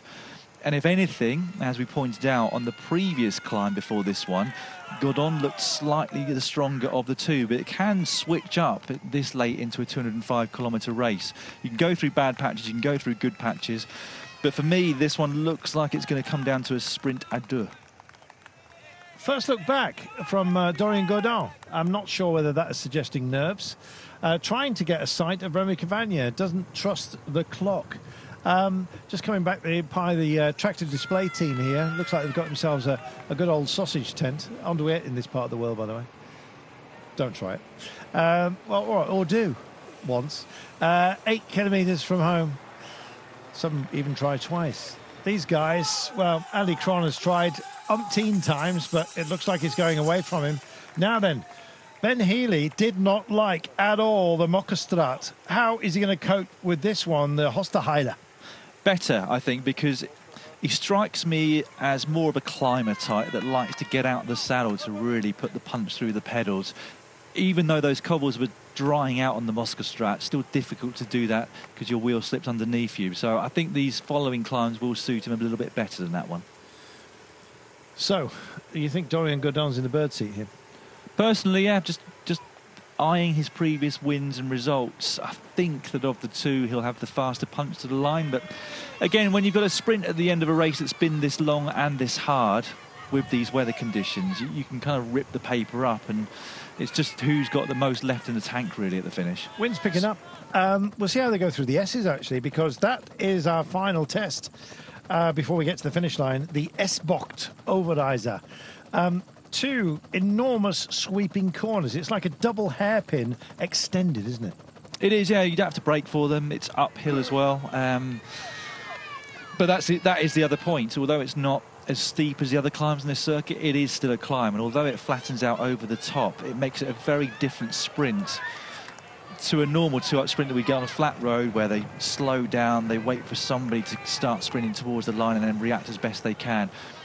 Different on a climb. We saw it a couple of years ago with Tom Pidcock. You know, we were all expecting him to struggle against Wout van Aert in the sprint to the line. As it turned out, he won it by some margin, bike lengths in front of the Belgian rider behind him. So again, it just comes down to what you've got left in the legs on that final climb to the finish. Poor Cavagna, I'm afraid he has been distanced 38 seconds now, so it was enhanced by that last climb. Just a couple of climbs too many. Andy Cron, I hope they're not too hard on him back at base for his late declaration that he wasn't going to win the day, because it's been a brave performance by him. Not sure what will be said on the team bus at the end of the day. I'm sure he'll be apologising. It's not his fault. As I said before, I'm pretty sure that he must have been confident in his abilities. Otherwise, he would have been sat on the back of that breakaway knowing the talent and the strength that he had in the group behind. But the lights went out, and when they did, it was too late really for them to have any kind of reaction. And if we look at the gap from our leading two on the screen right now and that group that we just saw, it's 1:08. So the group of Arnaud Delis and whatever's left there must be quite a long way further back. Indeed. So, it's between these two, Ben Healy and Dorian Godon, France versus Ireland. And it looks like, I'm afraid, Remy Cavagna is going to find himself with a podium finish today. He'll be sailing round the S's with a heavy heart and seeing the car go through, Ben Healy's car, who is going to be screaming at him, I imagine, towards the line. They've had permission to go through. This will be encouragement par excellence. I think both cars have actually gone through, so the 82R Citroën car must also be up there. Meanwhile, back here, it's a question of what might have been, and indeed some great riders who've had success in the past. Warren Barguil just looking around thinking, well, could potentially have been my day, but that thought will be passing over the minds of so many, I'm afraid, that just misjudged it. Simple as that. So they're thinking about places in the top 10 at the moment. That's all they've got. Yeah, that is all they've got left. I think Alpecin de Koning here will be particularly disappointed because they were very active. They looked strong. They had numbers in the initial front groups that were splitting off the front. But when that 5-man move went across to the remaining breakaway, they didn't have anyone there. Well, they're showing the duty. At least Dorian Godon has come through here and given Ben Healy a turn. They'll be expecting to swap that favour at a crucial moment when they get to the S's. This is often there's a timing and an etiquette about offering favours to your cohort at a moment such as this. Ultimately, of course, it may well be handshakes, but it's going to end up in punches. It will do. They have got just about a big enough time gap to be able to afford a bit of cat and mouse up towards the finish. Not too much, 37 seconds, but it will get cagey. Neither will want to do the lead out, not from too early anyway.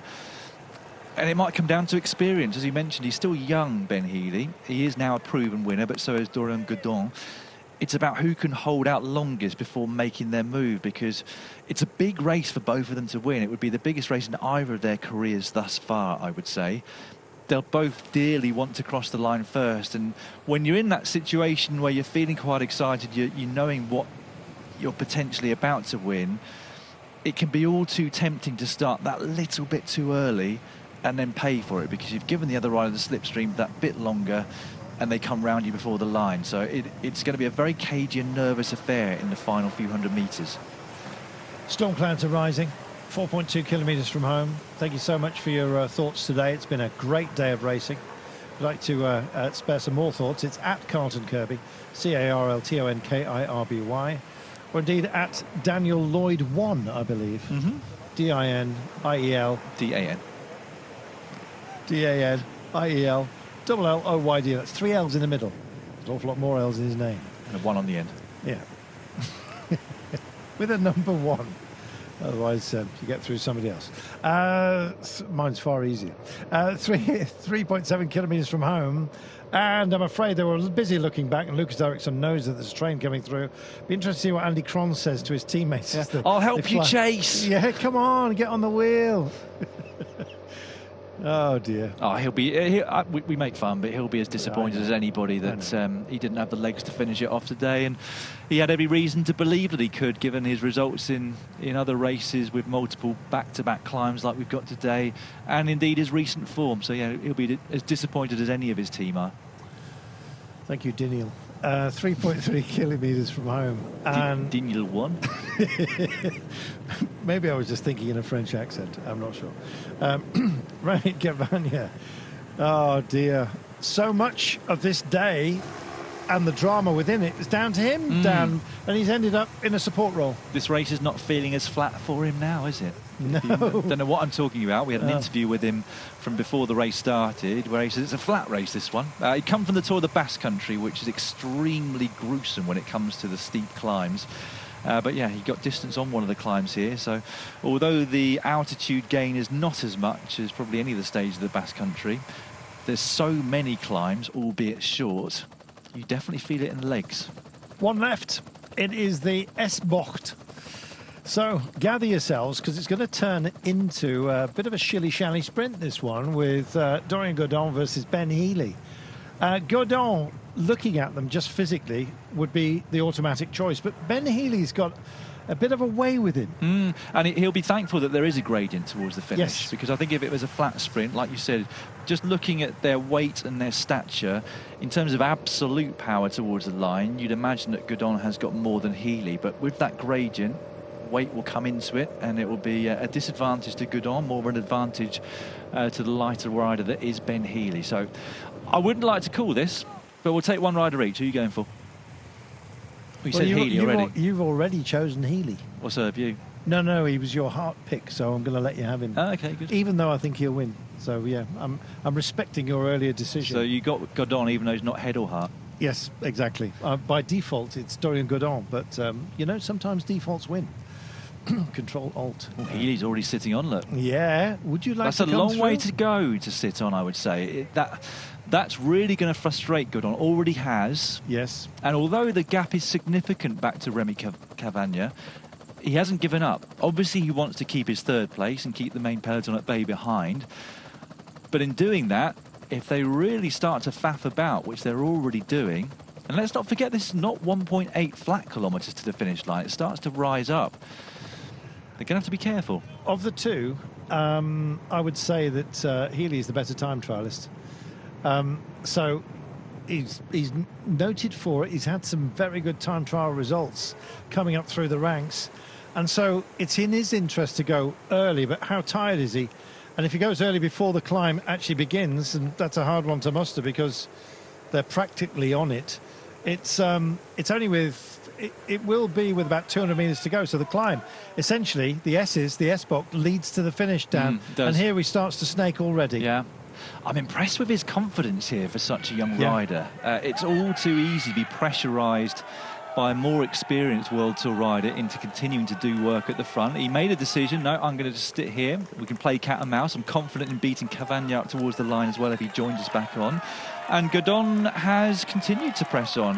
He got initially frustrated, but he's accepted that Ben Healy is not going to do any more work. He wants to guarantee at least the top two. Interesting. Well, those camera bikes are going to get called away, but thankfully not before they deliver these pictures. And you can see the frustration here. Dorian Godon is issuing all kinds of oaths through gritted teeth. And here we are, it's the Flamme Rouge. And so let battle commence with this final S to finish, the S-Bock. Who's going to be in the box? Who's going to have the key? Oh, my goodness. Jack in the box, perhaps? Let's wait and see. I mean, you can be sure that both sports directors in the team cars behind will have been looking at the relative strengths and weaknesses of these two riders out front. And it might well have been that EF car said, Godon's got a good sprint. Godon knows that he's got a good sprint, so you can afford to sit on, save as much energy as you possibly can in these final couple of kilometres towards the line. And that is your best hope of taking the victory here today. First look over the shoulder from Ben Healy. I don't know, there's a car saying, have you checked on Cavagna? Because he will be trying to scream into this gap at the moment. Still no move from either of them, and you feel that Ben Healy's going to come up and attempt to go over the top. Locking down the best line through the corners will surely be Dorian Godon. And if there's any kind of contact between the pair of them, I think Godon will probably come off the best. He's the bigger man. He's built like a sprinter, but he's now got to live up to that billing. And Ben Healy is still not coming through. He's half-wheeling him, almost teasing him here, trying to draw some frustration out of the man. Oh, I'm nervous for both of them, I've got to say at this point. Who's going to be the first person to make their move to the line? I think Ben Healy will wait for Godon to make his move and then just hope that he can get past. There goes the neutral service Shimano car, indicating it's much under 30 seconds back to the next rider on the road. We haven't spotted the Frenchman Cavagna behind just yet. He can't be too far away with the speeds that they've been going. Oh, talk about a car offering up some threat here, but there's a bow wave in front of that vehicle. Hasn't been called through just yet. That's Godon's support vehicle, and now is being called to the side of the road, and Ben Healy's going to pick it up right now. Here we go. Ben's going to try and go up and over the top, but at the moment he's being led in by Dorian Godon. Is he going to be able to come out? No, the gap's extending. Dorian Godon is going to take this. Oh, he's powering home. There's Cavagna just coming over the crest, and Dorian Godon brings it in. Wonderful race. Ben Healy in second place. No shame in that. That was a fabulous contest between the pair of them. And here we go. Yeah, first and third for them. Oh, my goodness, it is. Just peeling off the front. And that is Cavagna who's trying to hold on for a top five. He may have even denied that. Here we go. The line is beckoning just down. There's still a Chargers behind right now. Cavagna's just going to make it home to make it five. Oh, my goodness. And what might have been for so many behind. My life, that was a day. And what a winner. They've congratulated each other. No bad blood between them. They've shared an almighty task today. And Godon has delivered. Wow, chapeau. That was fabulous. What a day. Brilliant. Well, what a day for AG2R. First for Godon, third for Kuznefar on the right-hand side of your screen, and a second place for Ben Healy, who did exactly the right thing to refuse to work over the last 2 kilometres. We saw that there was no real contest in the finish there in the sprint to the line, but you just never know. If you save that extra bit of energy, if you make the front person more nervous, that they sprint too early, that's your best chance of taking the win. But in the end, no match. Cavagna just holding on for the 4th place. I think it might have been Alexander Camp of Tudor Pro Cycling who took 5th. He was fairly equal with one of the riders from Cofidis, who I would imagine was Zingle. Oh, well, congratulations, Dorian Godon. That was absolutely outstanding. He looks wide-eyed, as this just happened to me. 26 years of age, twice a winner of Paris Camembert, as we mentioned, but as nothing compared to this. Oh, Tour Catalunya last year managed a very, very good finish on the into Villanova, you may remember. That was lumpy for much of the day, but no lumps like this. And he's taken bits out of everybody. And unfortunately for a certain Mr. Healy, he is included in that list. Ben Healy in second place, and look at the power. There was no contest once. He went twice, though. He jumped and then stopped, and then he jumped again. And Ben Healy must have known immediately. It's much more visible from that overhead shot, isn't it, rather than the finish line shot that we saw the initial sprint in. No contest at all between the two of them, so we didn't need to rip up the paper. What we saw on paper of who was the better sprinter turned out to be at the end of 205 kilometres. Yeah, he bumped him just a bit there to get an extra gap. Break his rhythm, make him sit back down. But my goodness, what a good win. And what a great day of racing. Branbatjse. I looked at the start list and I did think, well, compared to a few years, this is missing a few mighty names, but my goodness, we had entertainment today. We did. I thoroughly enjoyed that, and nice to see somebody different win with the big three not here. Great day of racing, and a great winner as well. Congratulations.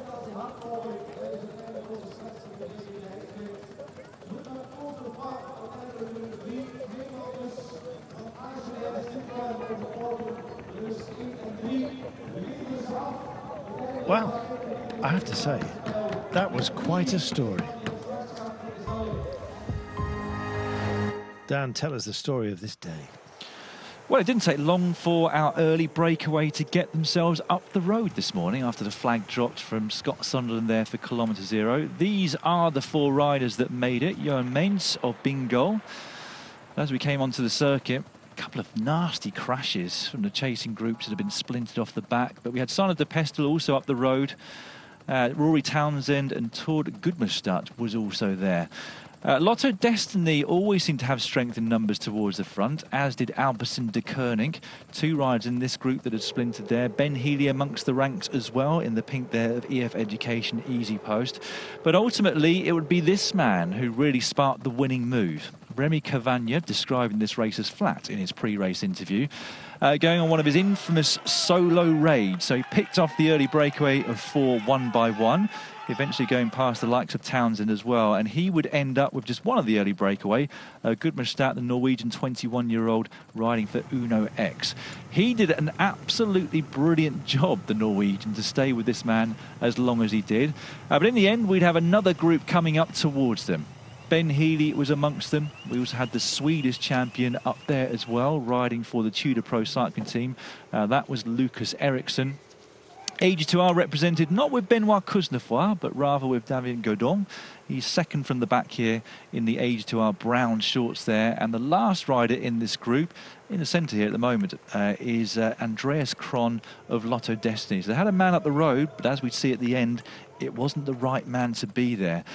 The Irishman, Ben Healy, was looking strong throughout this race, particularly on the climbs. And at a point in this race, with 38 kilometres still to go, he was on a solo move. Bit early in my book, and maybe used up a bit too much energy at that point in the race.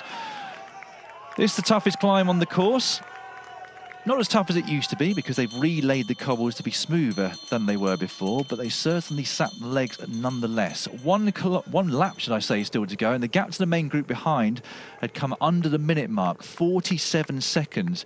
Soon after the bell rung out, though, Remy Cavagna was on the attack. He was caught, and it was Ben Healy trying to make the next move. He would eventually be joined by Godon, and initially by Cavagna as well, but we were starting to see who the strongest riders in this race were. Ben Healy on the attack again on this next climb where you can ride in the gutter on the right-hand side of the road. And initially it looked like he might go solo. However, the Frenchman Godon managed to make his way back up to the wheel of the Irishman. And so we were down to two.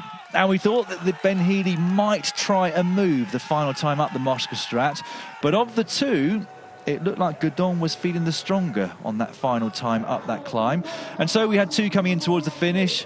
Ben Healy hadn't done a single drop of work on that final 2 kilometres towards the line, and in the sprint to the line, we saw why. Godon, clearly the better sprinter of the two, opening up a large gap over the last 100 metres of the race to take the biggest win of his career so far.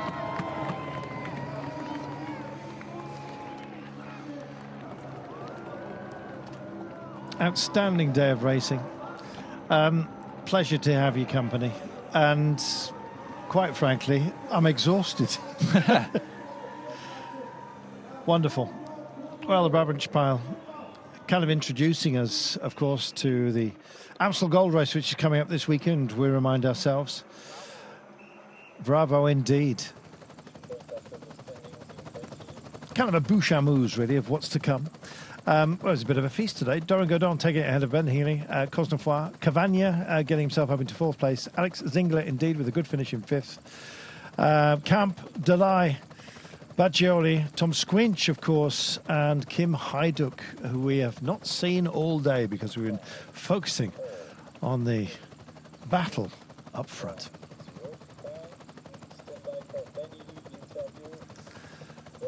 We're going to be hearing from Ben Healy, who is speaking to us at the finish line of Education Easy Posts. A hero ride by him. Ben, tell us, you were extremely strong today. You've shown it already last week, but today could have been a good day. Yeah, it was nice. You know, I could feel the legs were good, and yeah, I gave it a good go. But there was a guy just as strong as me today, and yeah, the gallop to the line. I think I always knew how that was going to go. So, but yeah, I still gave it a really good try and tried to play the game the best I could. But yeah, it wasn't to be today. Yeah, you attacked a lot, but you could never get rid of it, really. Yeah, exactly. You know, I knew I had to give it a good go. So, and that's what I did. So I laid it all out there. And tell us a bit how you managed the sprint coming together there. Yeah, I mean, I know I didn't have the best sprint in the world, so I knew I had to just try and sit on and hopefully save the legs as best as possible. But yeah, when he opened up, I just had nothing to give, so that was that.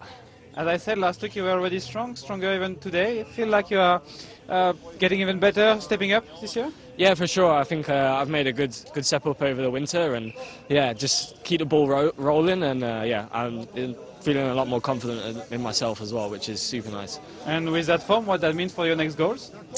Yeah, I do the rest of the Ardennes now, and it's a pretty big goal for the team. And then, yeah, hopefully onto the Giro after that. Thank you very much. Well done. Yeah. Good lad. Quite a programme he has got. That was a brave performance by Healy.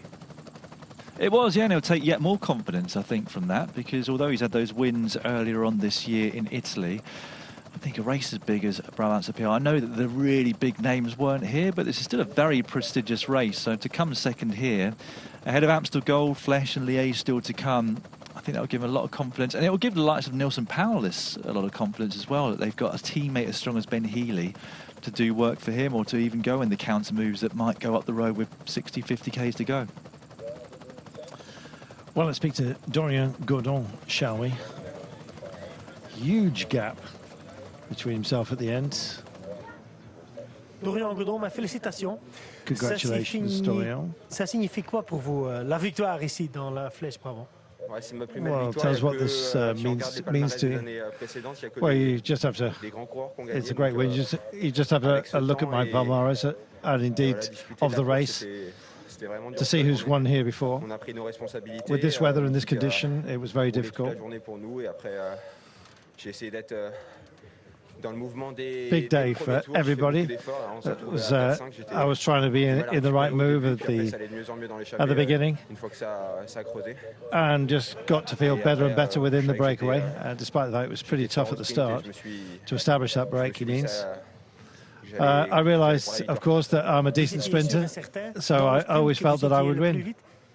Well, were you sure of, that you were the fastest in the sprint at the end? Cycling so hard, and you can never be certain of absolutely everything, but I would never give up. Well, we had a terrific team with Benoit Cosnefroid, finished third again. et j'espère que c'est que le début. So our Ardennes campaign starting extremely well, and it's only the beginning. Terrific result for your team, first and third today. On va dire sur les Flandriennes et sur certaines courses, un peu avec la malchance. Well, we've had some tough days, to be honest, particularly in Flanders. On a pris nos responsabilités, on a roulé toute la journée. Bit of bad luck, but we show that we're here, and the result is here, head held high.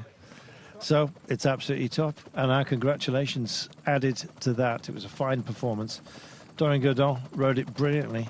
Ben Healy in second place ahead of Cosnefroid, Remy Cavagna, Alex Zingler. Strong performance by him. You suspected it might be as well. Coffin is one of the teams that really missed out. They are, yeah. I mean, they did chase, I'm not sure I can say valiantly, but it was a little bit late from a lot of the teams, wasn't it? By the time they realised they'd missed it, by the time they got a chase semi-organised, the win and the race has already gone up the road. I'm going to hear from Remy Cavagna, who finished in fourth place for Soudal Quickstep. So a question of what might have been for him. I think at moments we believed that the day would belong to him. I'm sure he did too. Didn't quite work out that way. Rémi, racontez-nous, on avait prévu ce matin, vous étiez à l'avant. Well, he spoke to us. He spoke to us this morning. What happened? Well, it was my goal to be in the front. I was an outsider, so I needed to start early with the attacks. I saw there was a group behind me, so I thought it was good to wait for them. But on the cobble climb, I suffered a lot. Had a flat tyre. At 5 kilometers from the end. And Benoit Cosnefroid jumped me on the line. So podium would have been nice for the team, but I was just a bit unlucky, simple as that. After the Tour of the Basque Country, it was difficult. I felt great today. Well, that partially explains his drive towards the end. I think a veritable reason for Cavagna just to have missed out on a podium, but that's the way it goes, Dan. It is. Still must be one of the best results Soudal Quickstep have had in a one-day race in Belgium so far this year. Remarkable, isn't it? To say yeah, a lot of pressure on the shoulders of Remco Evenepoel a weak Sunday at Liège-Bastogne-Liège. He'll do it. There was a moment yesterday where rumours were flying about that he might compete at Amstel Gold this coming Sunday, but they quickly squashed. That's not the right word, is it? What? Yeah, it is. Quashed? No, we can do squashed. Okay, I'll just add an S on. I think I meant quashed by Phil Lowe, the press officer there at Soudal Quickstep. Same things, I think. Exactly. Yeah. Yes. Well, we can argue off air. It's like flammable and inflammable, Dan. Is it? Yes. Obviously the same thing. Inflammable doesn't mean that it can't go up in flames. Correct. Remember that tent of yours. Anyway. AG to our Citroën encamped on the podium. 2 places going their way. That's useful. Yeah, and I think Cosnefroid here will be hoping that having not chased behind and allowed his teammates some freedom to go up the road, that he'll get that work returned for him this Sunday, because Amstel Gold is a race that, as we know, very much suits Benoit Cosnefroid. And he'll be hoping to make amends for last year, where he came oh so close to winning it once again for the second year in a row, all coming down to a photo finish.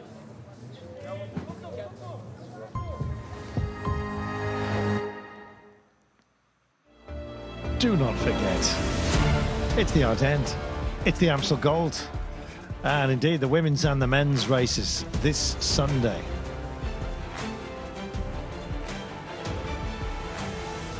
What a way to open the account. Flèche Wallonne, of course, still to come after that, and Liège-Bastogne-Liège, and you'll be able to keep in touch with all of the action right here. Both races, an abundance of riches for you to enjoy. Always a fabulous race, always drama. Who will win? Sometimes it's hard to tell. We've seen that in the past, Dan. Tightest of finishes. Where is the finish line? Yes, and where is the finish line camera located? Is it on the finish line? Yeah, women's race comes first this coming Sunday, and then soon after that's finished, you can watch the coverage of the men's race.